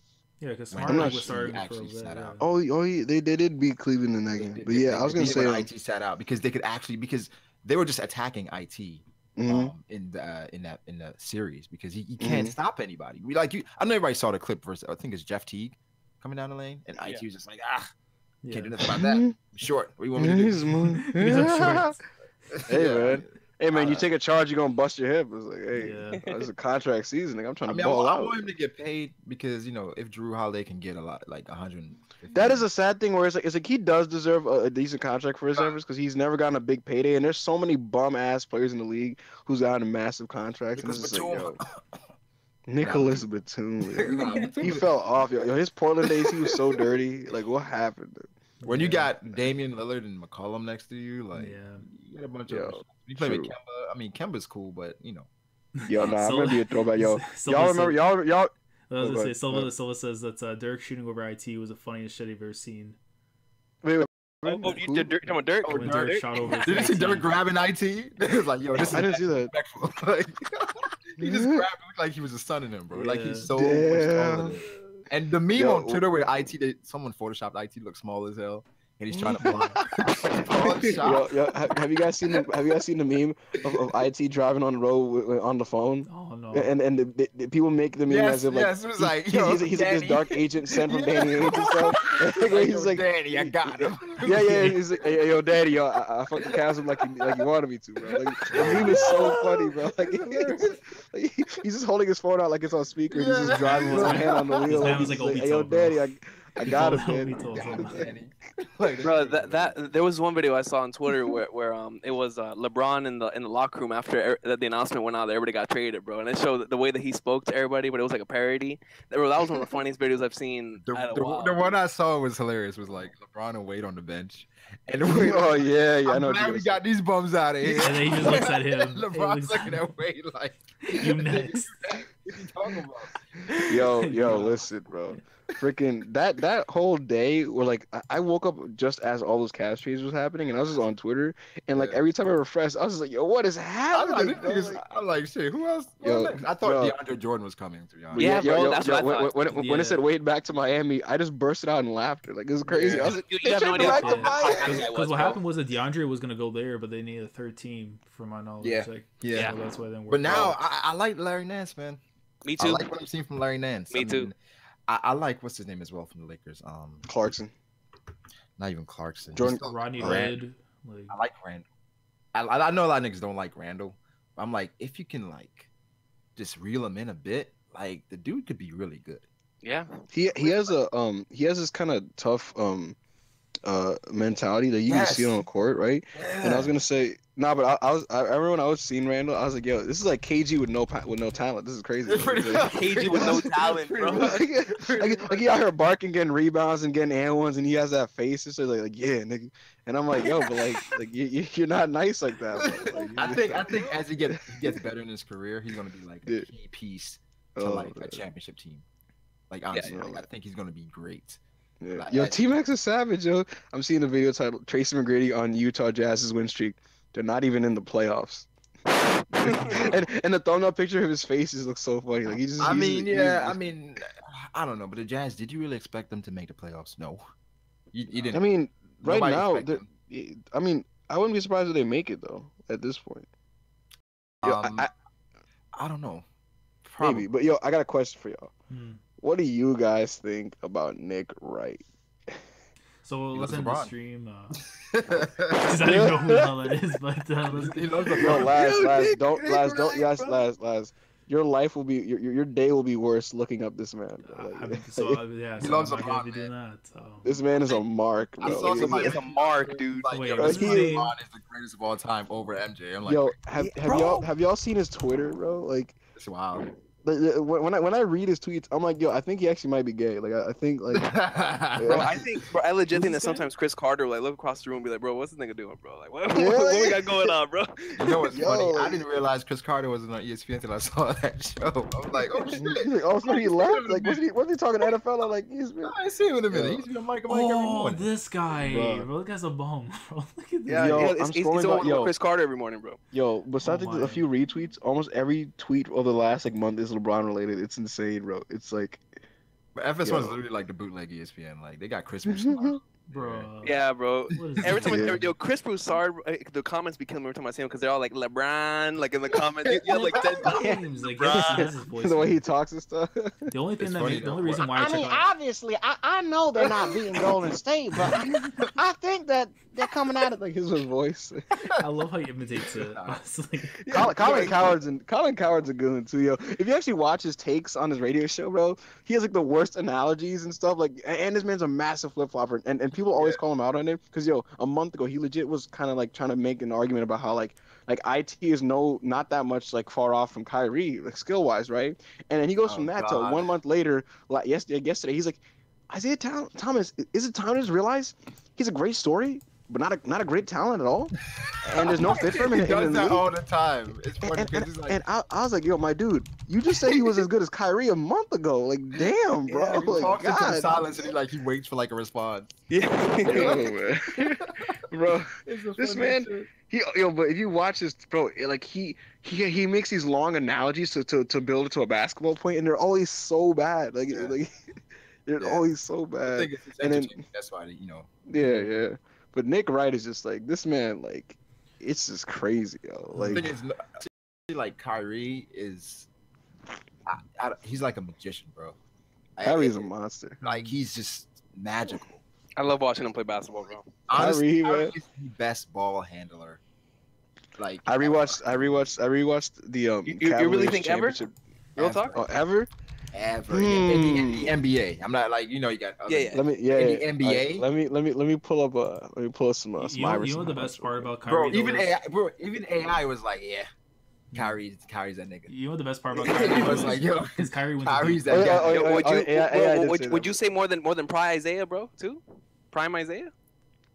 Isaiah Thomas. Yeah. Oh, yes. Did you guys see him on Isaiah Thomas doing a crossover on NBA TV on Oladipo? Did anyone see that? Yeah, bro. I seen that. I was didn't see crying. that. I was like, yo, this old ass man dusting off some handles on Oladipo. Like the shit Kyrie be doing, bro. Like I know you guys. It's saw crazy. versus It's Steph crazy. versus It's Steph, crazy. right? Yeah. I was like, people don't understand, like how difficult this shit was. Disgusting. Yeah. Went against like his normal body motion is to like pick the ball up because it's spinning the other way. He like in the middle of all that, he's like, "Fuck it, I'm gonna go the other way." I was like, "Hold the It's fuck, crazy to look at. That was some croaking on basket stuff. Real talk. You don't do that. That's not normal. You don't switch hands in the air. Real talk. Yo, that Kyrie crossover could end a manga chapter. Like that's it's crazy. Real talk, He bro. did it at costume. Because you expect him, the ball's there, he's about to spin. Okay, cool. This man switch hands, so he didn't see which way he was going. That's why Steph was so like, what the fuck? Oh man. Yo, they could legit pause that and make him like one of those. This is what anime dudes do in anime basketball. Yeah, Like, you'll see Kyrie's thought Yo. process before he does it, yo. If it was in the Oh, anime, man. it would be like Goto from Hunter x Hunter. Goto. Shit in the air and shit. Oh, Like, it'd be just man. like that. But That I shit was was gonna say we're probably gonna wrap it up anyway soon. But any final thoughts you guys want to say in regards to the draft or basketball, anything? If One Piece drops tonight, I'm gonna bust nuts. And what he said, but Likewise. but Yo, Recon, if like the chapter hypothetically dropped right now, yo, are you immediately filming your video like on site? Probably bro, everyone is. bro, I think everybody in this call is dipping it. Everybody's making. I mean, I don't have a channel, but like all you guys gonna start your live reaction videos. Hell yeah. Absolutely, bro. I'm actually planning on. I'm actually planning on for the first time in a while doing like doing a video before work this week because that's how hyped I am for this chapter. I'm just gonna change the title on this one. Just go One Piece live reaction. Somebody had tweeted me something like an interpretation of the final panel, and they were basically saying that it seems like Katakuri has come to the realization that Luffy has a form that he can't like counter, and basically he's like, all right, I accept it. I accept the challenge. My future side probably isn't going to work here, but I accept the challenge to like this new form that you have. So I can't wait to see what happens. Hopefully Oda doesn't troll and we go away from the fight. Yeah, man. And we get Big Mouth's wedding cake.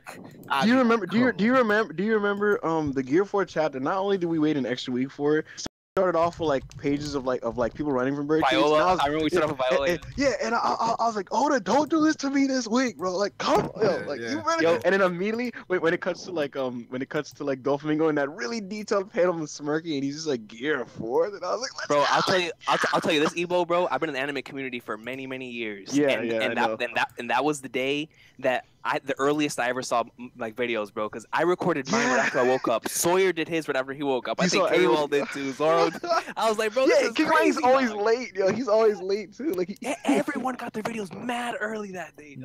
I think you realized it was something serious. Yeah. Oh man. Absolutely. Yo, the funniest thing about the reaction to the Gear 4 was like the reaction, and then like the reaction to the hiatus message at the end of the page. Like it was like King Lightning was like, what did it get? It said One Piece will be on hiatus. I don't know. For me though, like my favorite reactions, I think like just from like reading like weekly the series, still has to be the Kaido one. Because the Kaido one, Kaido. Yeah, man. Because King's reaction was the greatest. I got spoiled. Man. I got. Yo, listen. I remember. You guys know Andre? Yeah. Pentinelli? No, Pentinelli or James? Yeah.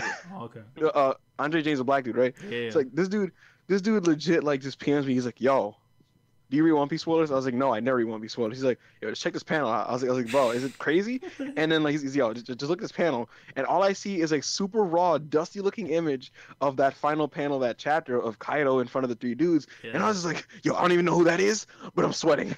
I don't even know what that is, but I'm freaking out. Yo, is that Kid? Yo, that's the Kid Alliance. Who is this guy? And he's a guest. And I was like, is that Kaido? Is that Ibou, bro? Do you remember the greatest thread in Facebook history that we had for the Kaido meme, bro?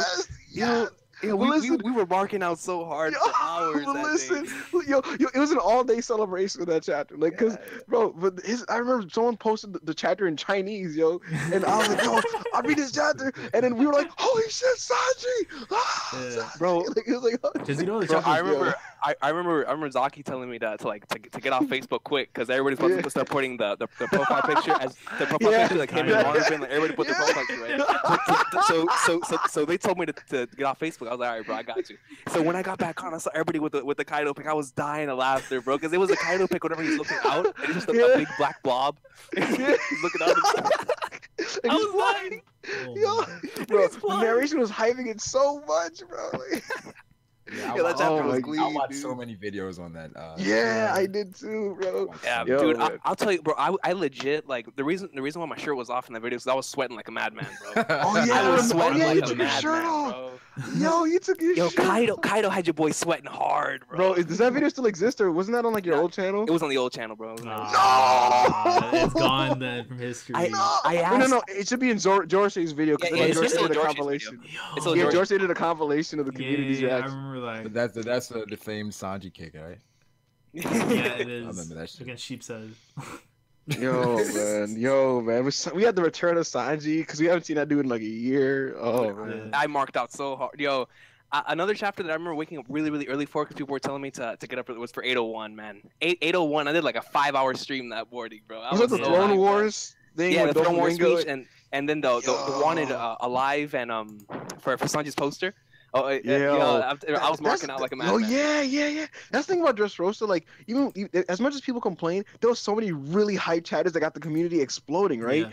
And the thing about it is, that was back during the manga panda days where like we were so willing to read some horrible butt ugly scans because we couldn't wait. Like it was crazy. We were reading these like freaking like ink smeared scans and stuff. Bro, and like people used to do videos with manga panda scans. Like I remember manga so bad. Like, I remember when Manga Stream first came out. Like all of us were like it was a blessing from the gods because for Thriller Bark, so Sabaody, like, and Amazon. They look so bad. Like, we had like the worst scans, bro, and they were always late. They were always late. So when Impel Down started going on and Stephen Paul started doing translations, I was like, there is a god, bro. Yeah. There is a god. But finally somebody's translating. Do you remember? This is gonna be some super OG shit. Binktopia, bro. That's what they called it. Yeah, they called it Binktopia, bro. That's some greatness right there, bro. I still remember whenever that one chapter in Impel Down came out with that for April Fool's Day, and everybody thought Luffy's mom would reveal an Impel Down. That was now that's a classic right there, bro. That's a classic. Oh man, when that spoiler dropped, everybody was like, "What? Luffy's mom? Luffy's mom?" Bro, people legit thought Boa Hancock was Luffy's mom, bro. I'm not making this up. That was a theory, bro. That was a theory. Damn it, Dragon Piped. Who knows, man? Who knows? Oh my god. Yo, Rika, did you review the chapter? I think it's 598 where the time skip happened. I wish, but that was actually when I entered the community. That was the first video I ever saw. Why do I have this vague memory of watching a Recon review of that chapter? I don't know. I did review it just. I did review it just years later. I did 2 chapter reviews of chapters that came out in the past. I did one for 598 and I did one for 576. Whitebeard's Death. I did two reviews for both of those for my bathroom, but it was on the old channel. It was on a week One Piece on a hiatus, and I was like, I need my One Piece fix, so I went back and reread some old stuff. Good times, man. Damn. Yo. But yeah, man, 598, bro. That's my chapter right there. Damn, 598. that's crazy. Yo, I hope this chapter is flames. Wait, one last thing, Recon. Okay, so didn't you say like you reread the Rayleigh parts or something with OST or something this week? Didn't you say that? Yes. Yo, so like I reread. So this is gonna sound crazy. It's gonna sound like super bonkers. I went back to the very start of the Katakuri fight from the minute Luffy broke the mirrors and reread that up to Snake Man's reveal all in one go after the chapter ended. Okay. And you know what I was playing in the background? Yeah. Dragon Ball Z Budokai 3 OST. Like, yo, that's fire, bro. That's fire. Yo, listen, this is one track. Like, I don't want to get Laz copyrighted or anything like that, but this is one track where it's just like remember the beat? It's like and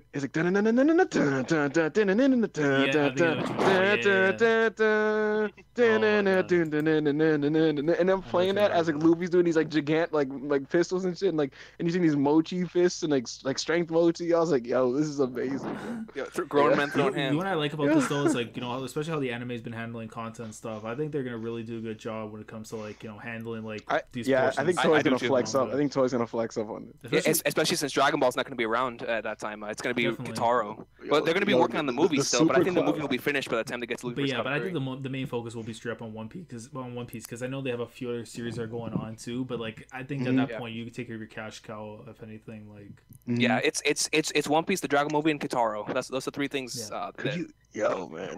Unless they start working on a One Piece special or movie, which I know there's gonna be One Piece special coming out this year. I just don't know what it's gonna be. Yeah. Man. Yo, screw the special. Take the animated from the special and make this Katakuri fight godly. Yeah. Yo, can you imagine a 1-hour special like that for Luffy versus Sanji, but for Luffy versus Katakuri?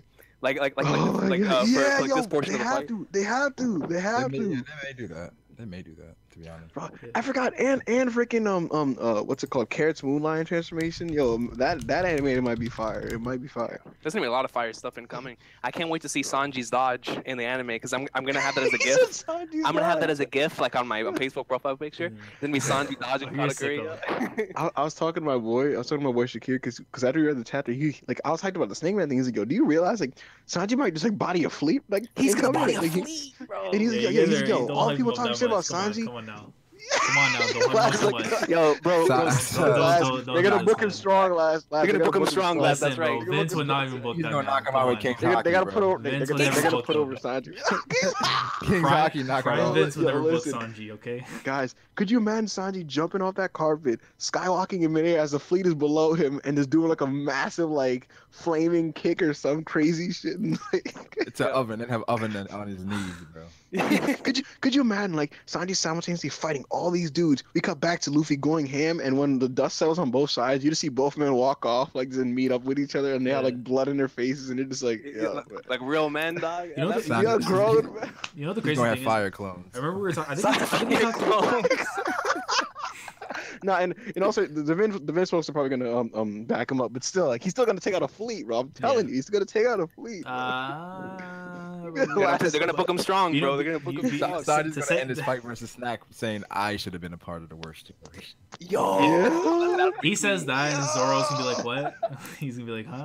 He wakes up. It comes to Zoro sneezing or something. And Zoro wakes up, and then the dream ends. But anyway, you know the crazy thing is we were talking about this, I think, in Brago on your stream. Remember we were like it was something about how the fight was gonna end between Luffy and Katakuri. Remember, I forgot who it was, but someone said something along the lines of like Tarzan. Do you remember the scene with like when Tarzan picked up the saber tooth and stuff after the fight?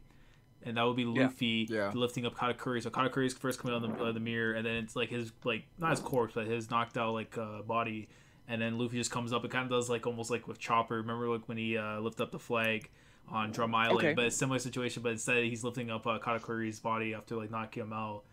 Signifying that like he took him out, and like if everybody's still fighting out there, then they basically took out the head. Yeah, right here. Because I got you. Because the thing is like I mean we did like predictions over on Dustin's stream for the chapter, and we were talking. Like one of the things I said was like the best thing we can see is like if Germa's gonna end up invading Cocoa Island, because I think it's most likely it's gonna be a setup. Sanji's gonna get like tipped off, and then Germa's gonna come and invade. That's gonna set up the clones versus like the army and stuff. Off. I was like, whoa. Yeah. So then they fight off, and then afterwards like we'll get some information on Snake Man stuff and the fights, and then I say the fight's gonna end in like 2 or 3 chapters if anything, because based on the pacing and stuff, I can't see Oda like taking this long, especially considering how long the fight's already gone on for, and since he needs to kind of wrap up like loose ends right now. I can see this ending for sure in like 2 or 3, because especially when we get into 900, I feel like Oda's gonna set up something really big when it comes to 900. It's crazy, man. Yeah, I thought 900 was gonna end the arc, but I don't know if he has enough time to end it in 6 chapters. It would be too. Yeah, it's gonna be too rushed. It's probably like 910. Like is a safe number, maybe something like that.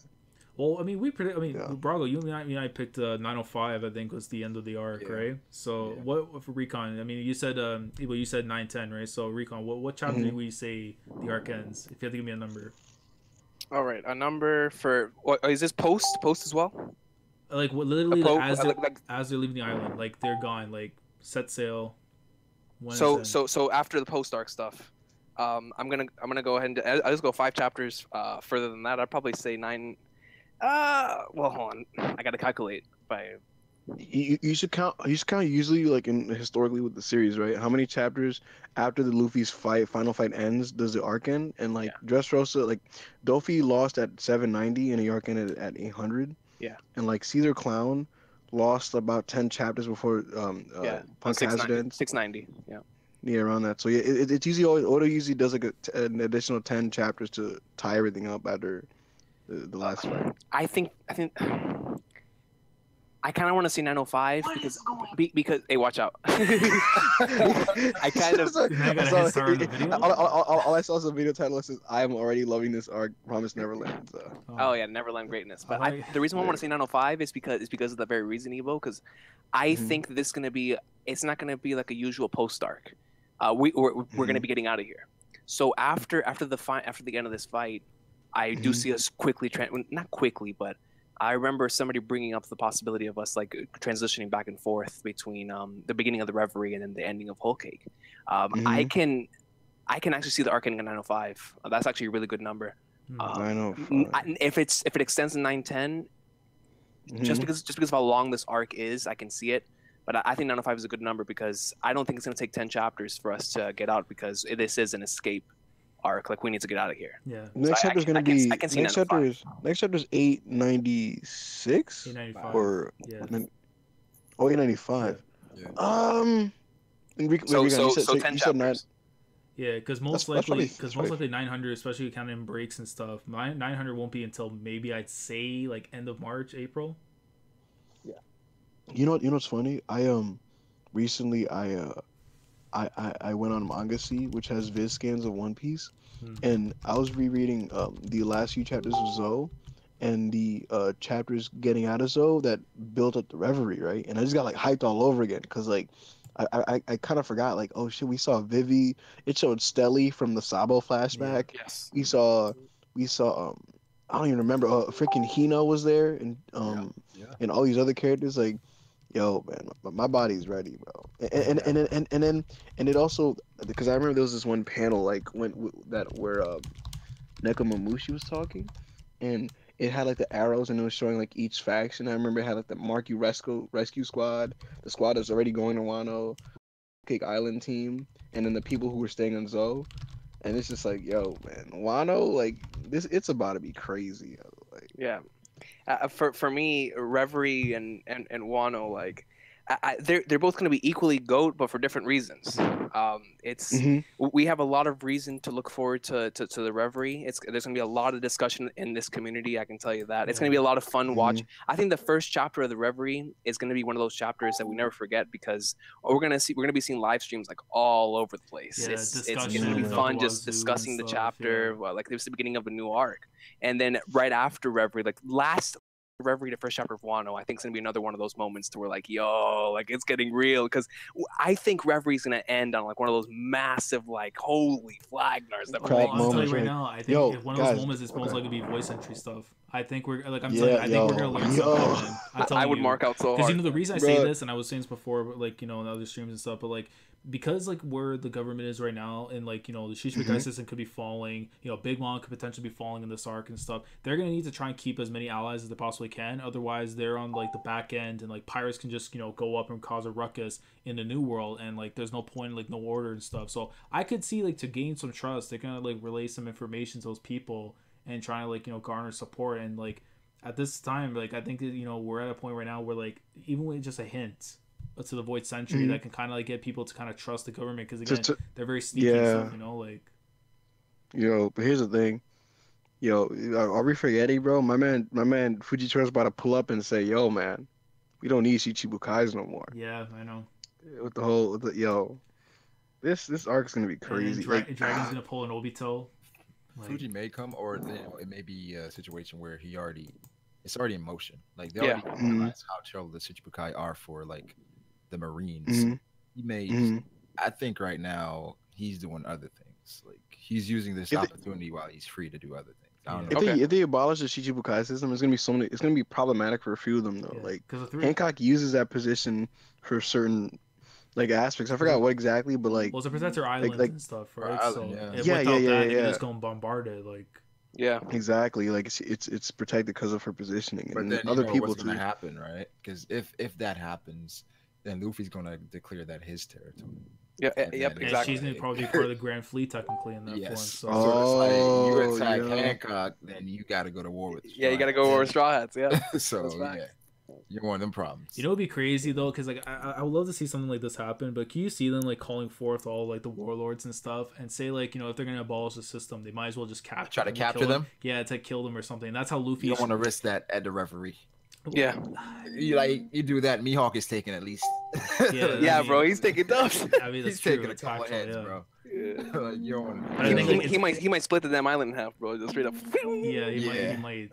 And that's the thing too, like him showing up there, Dragon. You know, people saying, you know, Kaido, if he knows the information afterwards about Shirahosha. Bro, I said it before, bro. If Kaido knocks on their door, bro, that's gonna be the biggest mark out moment, man. Because it's gonna be crazy. Can you imagine him like flying off of the Mighty Jaw and landing in Wano? Yeah, some people. I remember some people were saying like if he shows up at Fishman Island, he jumps from the surface of the water up to Marijawa. Which, if you think about that, right, the pressure of water that's already holding him down, and he just jumps up. If he doesn't have a dull fruit.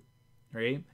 Yeah. Do you know how scary that is? That he defies the pressure of water already, and he's able to get up there and like no problem. Like that's spooky. It's crazy, dog. That's scary. Like I expect an epic speech at the Reverie from Dragon. Oh, for sure. Oh man, dude. That's gonna be one of the greatest promos. Yes. He's gonna cut the promo that Obito should have done even more epic at the summit. He's gonna like drop an epic speech. Yeah. He's like, after all this time, I finally can declare war on you guys. Like a pipe bomb from Dragon. Yeah. It's gonna be crazy. Guys thought I was gonna be a problem. Now I am the problem. With this problem. Yeah. Here's a funny thing. Moment, things already in motion. Yo, man. Can you imagine? Like, I'm gonna bomb this whole place or some shit, some crazy. Bro, like, one thing that I've always loved, like every single time that I reread Marineford, I love how Akainu singles out Luffy as being Dragon's son.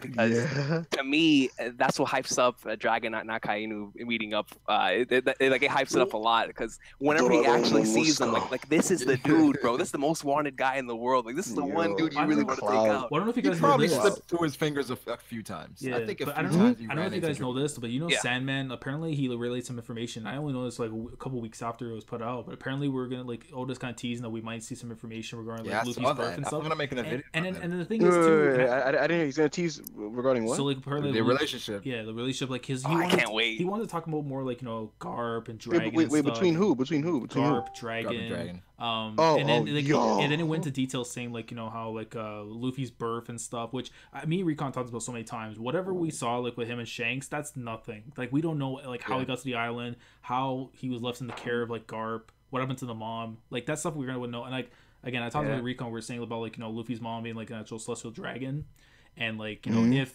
Dragon like and her they knew the history of like the Void Century and what happened. Instead of like the whole trope where okay the parents are gonna stick for the side of good, the mom's gonna stay with her celestial blood because she thinks that what her race did is not an issue. And then when she gave birth to the kid, realizing it's a part of the D clan and then part celestial dragon, she's gonna want that kid dead. And that maybe is the reason why Dragon scooped up, took Luffy, and then sent to Fushila village. So that way no one knows exactly his location basically.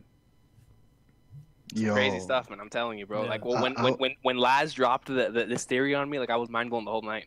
I was gonna say, do you guys actually think that fight really did happen with the Revolutionary, the Blackbeard pirates? I feel like that was not a chance. I don't think it. Yeah, exactly. I don't buy it. Like, there's a lot of things that just point to me saying like that didn't happen. Hey, bro, my dog Morgan's, man. He's going ham, bro. You know what I'm saying? He's bringing out. It's the big news, but is it true news? It's not factual, man. Bro. It's not factual. Hey man, I think Dragon set him up. I think he's not Dave Meltzer, bro. Like, he knew they were. Dave Meltzer. Listen, bro. If this is a scene, and it would be dope if he brought like the head of Burgess at the table.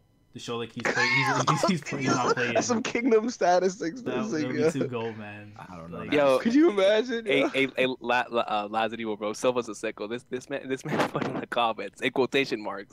The Dragon's gonna say, "While you lay there, hopefully as uncomfortable as you possibly can." like to see it, like Bugs yeah, like, while you lay there, hopefully as uncomfortable as you can. Silva's insane. That's something we know already by now. Yo, man, but yeah, I really can't wait for like the thing is, right, is that I'm enjoying Whole Cake Island so much, and I have been enjoying it this entire time, and it's gonna be crazy whenever we're gone, because I always say this. I've been a part of the weekly One Piece journey for a long time, and every time we leave like a new arc, to me it feels like it's like beginning. It's crazy. I'm not gonna really say it feels like a beginning of a new series because it's the same characters, but like the new arc, it always feels so fresh. I love I always love the first few chapters of a new arc. And I love Whole Cake Island so much. I'm gonna miss it, but I feel like with all the greatness incoming, man, it's hard not to be excited. You know what I'm saying? Yeah, yo, I'm telling you, bro. Like the next like few months of the next year is just gonna be crazy. Yeah, like this one. I have a quick question for you. Oh, my bad. Go ahead. No, I was just saying that's what I'm looking forward to too. Like, I mean, like in terms of like the week to week experience and stuff. I know, like for myself, like it just kind of varies because like what I want to see, what I'm interested in. But now that we're seeing like this year's gonna be the end of the fight, the end of the arc. Possibly the post war, post the arc stuff is gonna be going on. Reverie, hopefully Wano and stuff. Like like definitely like, compared to like last year, this is gonna blow it out of the water. So. Yeah, man. It's. This might be one of the best years in One Piece history. One Piece has had some phenomenal years. 2010, 2010 it was an insane year. I love 2014 that was as well. Like that was for me 2013. I like 2013 more than 2014. Okay. 2013 for me was phenomenal, dude. Yeah. Well, let me think. Cause 2014. 2014 we had the Sabo thing, right? Like no. The last chapter of 2013 was Sabo. Yeah, but 2014 we actually had CS Space. I'll never forget that. Yeah, 2014 was like basically the middle and like later parts of Dressrosa, but I think it ended with I think 2014. Oh no, I remember the last. I want to say it was like when Luffy punched Bellamy again. It was like towards the end of that year. No. It was because when Luffy punched Bellamy, that was chapter 780. That happened in 2015. Oh yeah. No, sorry. Not when he punched him. When he did the spring hopper move again, and it was just full page spread. Because I remember, all I know is that I remember the first chapter of 2015 was the Senior Pink fight. Yeah. Like when he got the backstory. Yeah. But 2020 this year 2018, like let's hypothetically say, right, like this rest of the year is basically end of Wano, all of Reverie, and the beginning of end of Whole Cake.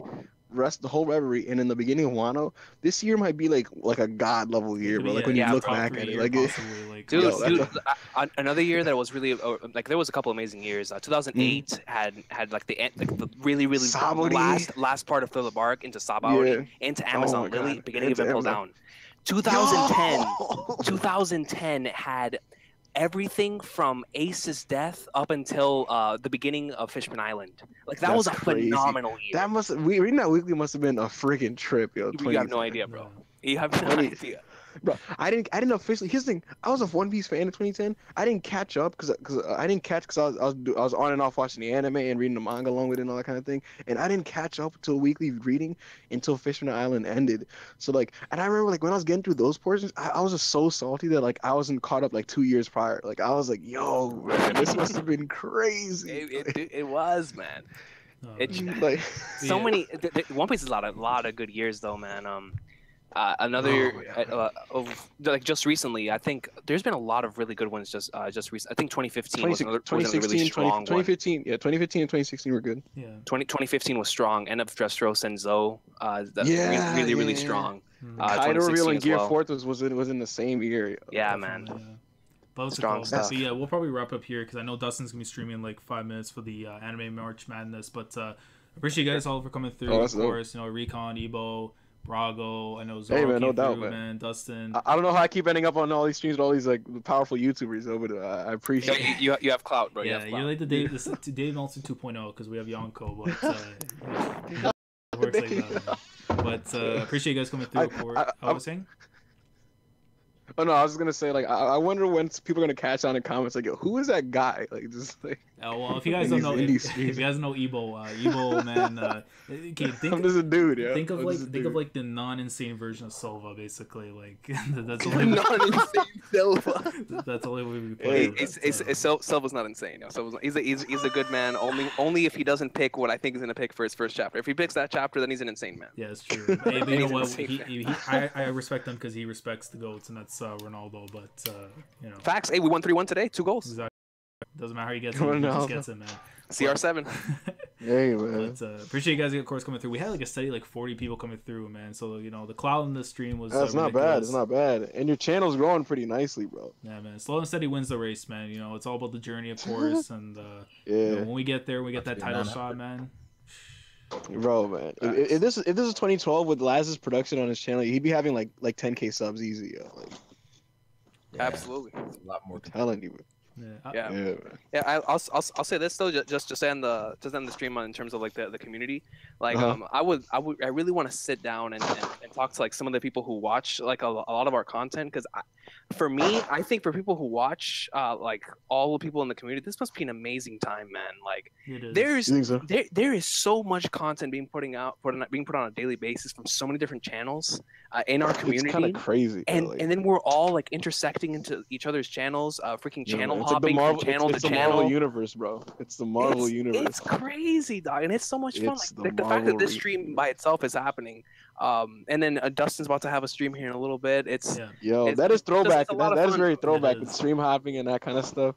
Yeah, man. It's a good time to be in the white tack, bro. It's I was looking at Chibi. I don't even watch Chibi, and I went to his channel and I was looking at like just the amount of content he uploaded within like a 3-day span. I was like, this man is a crackhead, yo. This is crazy. Chibi's on his grind, bro. Chibi's on his grind. He's reviewing everything and anything. Like I was like, yo, dude, man, this man. Dude, like, I really do respect that though, bro, because he works around the clock. Exactly. Yeah. Bro, I respect it a lot because like there's so many weekly series nobody else touches, and this man is touching it, bro. Like, it'll be like My Brothers Sisters of Monster Keeper. It's like what is People what? The sense of My Brothers Sisters, bro. We gotta end the stream right there. That's dedication right there. Yeah. My bad, Laz. This dude's trying to end the stream. No, obviously I've been trying to end the stream for an hour now. Yeah. Yo, Laz. It's like Ross supposed to end at like 11 or whatever, bro. It's like 11:34, bro. It's like we've been off the air, bro. What do you like? Yo, end this match. It's like Hell in a Cell, man. They're supposed to end at 11. It finished at like 11:40. That's a shoot. That's factual. He's like, screw the time. Let's just do it. But again, like I said before, Laz is in Gorilla. Like, oh my god. Keep it going. No, I'm saying keep it going, man. We're making money, but now. Hey, man. But now we've been out here for almost like we added like $4 extra in like Laz's pocket, yo. Yeah, exactly. Hey, shout out to non-monetization gang, man. We out here. But really? Yeah, we're not monetized, man. YouTube, I don't know, but it's not about the money, man. It's all about the journey. You're supposed to say the stuff that PR man says. So, this man's a key. I'm trying to earn my keep, nigga. Hey, when we get the super chat going, you think I actually like One Piece, bro? Come on. Hey, bro. Like I always say, man. It's always good to monetize your opportunities, bro. When you can, man. That's fire. King Lightning, low key. Like I was pissed when I was thinking about it one day. I'm like, yo, man, this man hoard out.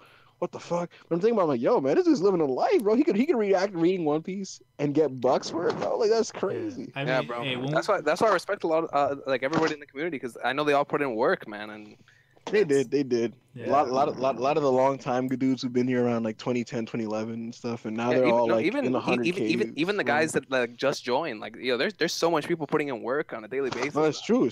I'm saying like the guys who were around back then, they're like now you see them like all in like 100K range, and it's absolutely. Like, hey, man.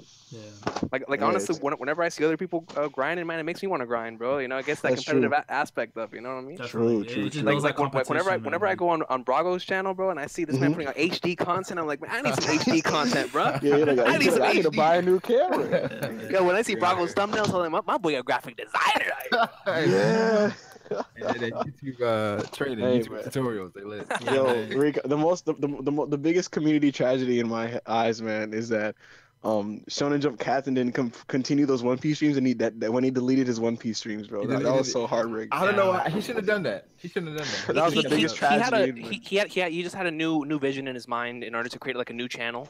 Yeah, but I thought he should have kept like his reaction of the whole. Yeah, but I was like, but keep your reactions up, bro. You know, they had so much rewatch value, bro. Like they had so much rewatch value. He should have kept his whole journey up. Maybe did he delete or did he privated? I'm not even sure, man. I don't know, bro. Like, yo, one day he needs to like, if they're on his computer, bro, I'm gonna tell him like send me the file, bro. Yeah, upload him and have like a man's journey through one. And man, speaking of Terrell, though, man, once Terrell gets his all stuff taken care of, the situation, everything, man, we gotta have him on here, because honestly, like, absolutely, he just brings a different type of vibe too, man. Where it's like it's either super trollish or super like thoughtful and stuff, man. Like, yeah, man, it's never in the middle, bro. Thing about him, you don't know what SJC you're gonna get, like. Yeah, that's the best part. Like to me, he's like the low key like Shannon Sharp, honestly. Yo, bro, I love bro. His Twitch streams are so gold, bro. That's like, facts. so I haven't seen any of them. Are they great? They're actually like fun. Yeah, they're actually really funny, really entertaining. That's why I can't wait for him to come back so he could do Twitch. Yeah, definitely, man. Yo, word, man. Yo, when this man, when he returns, listen, man. It's comeback season for him. It's like a wrestler return. The crowd pops. It's gonna be Triple H when he came back in the end of 01. Yo, man, you guys are motivating me to like think about making YouTube videos. As long as you do, man, as long as you have that passion, just go with it, man. Like, just do it. The only thing is, like, YouTube is such a hard realm to thrive in at this time now. Like, to start out, it's like, damn. Yeah, I would just say that to start off, just talking about what you love, bro. Like come out here and start making some wrestling reviews or some. Yeah. Talk about the Knicks, bro. Come on here and be the next EDP for the Knicks. Yo, I was just about to say, the Knicks EDP. Yeah, I was gonna say, because I don't want to interrupt too much, but I know it doesn't just start, so I'm gonna jump onto his stream. As we talk about stream hopping, we'll jump on his. I'm going over there too. But, wait. So what exactly is going on over there? He's doing like the anime March Madness. Just go. I'll put a link afterwards in the chat. And you just jump over there. All right, cool. But yeah, peace, guys. Thank you guys for going through. And I take care, man. Take care. Next Friday, February 23rd, 10 p.m. Eastern Standard Time, Shonen Jump Draft. It's gonna be lit, man. Word. Peace.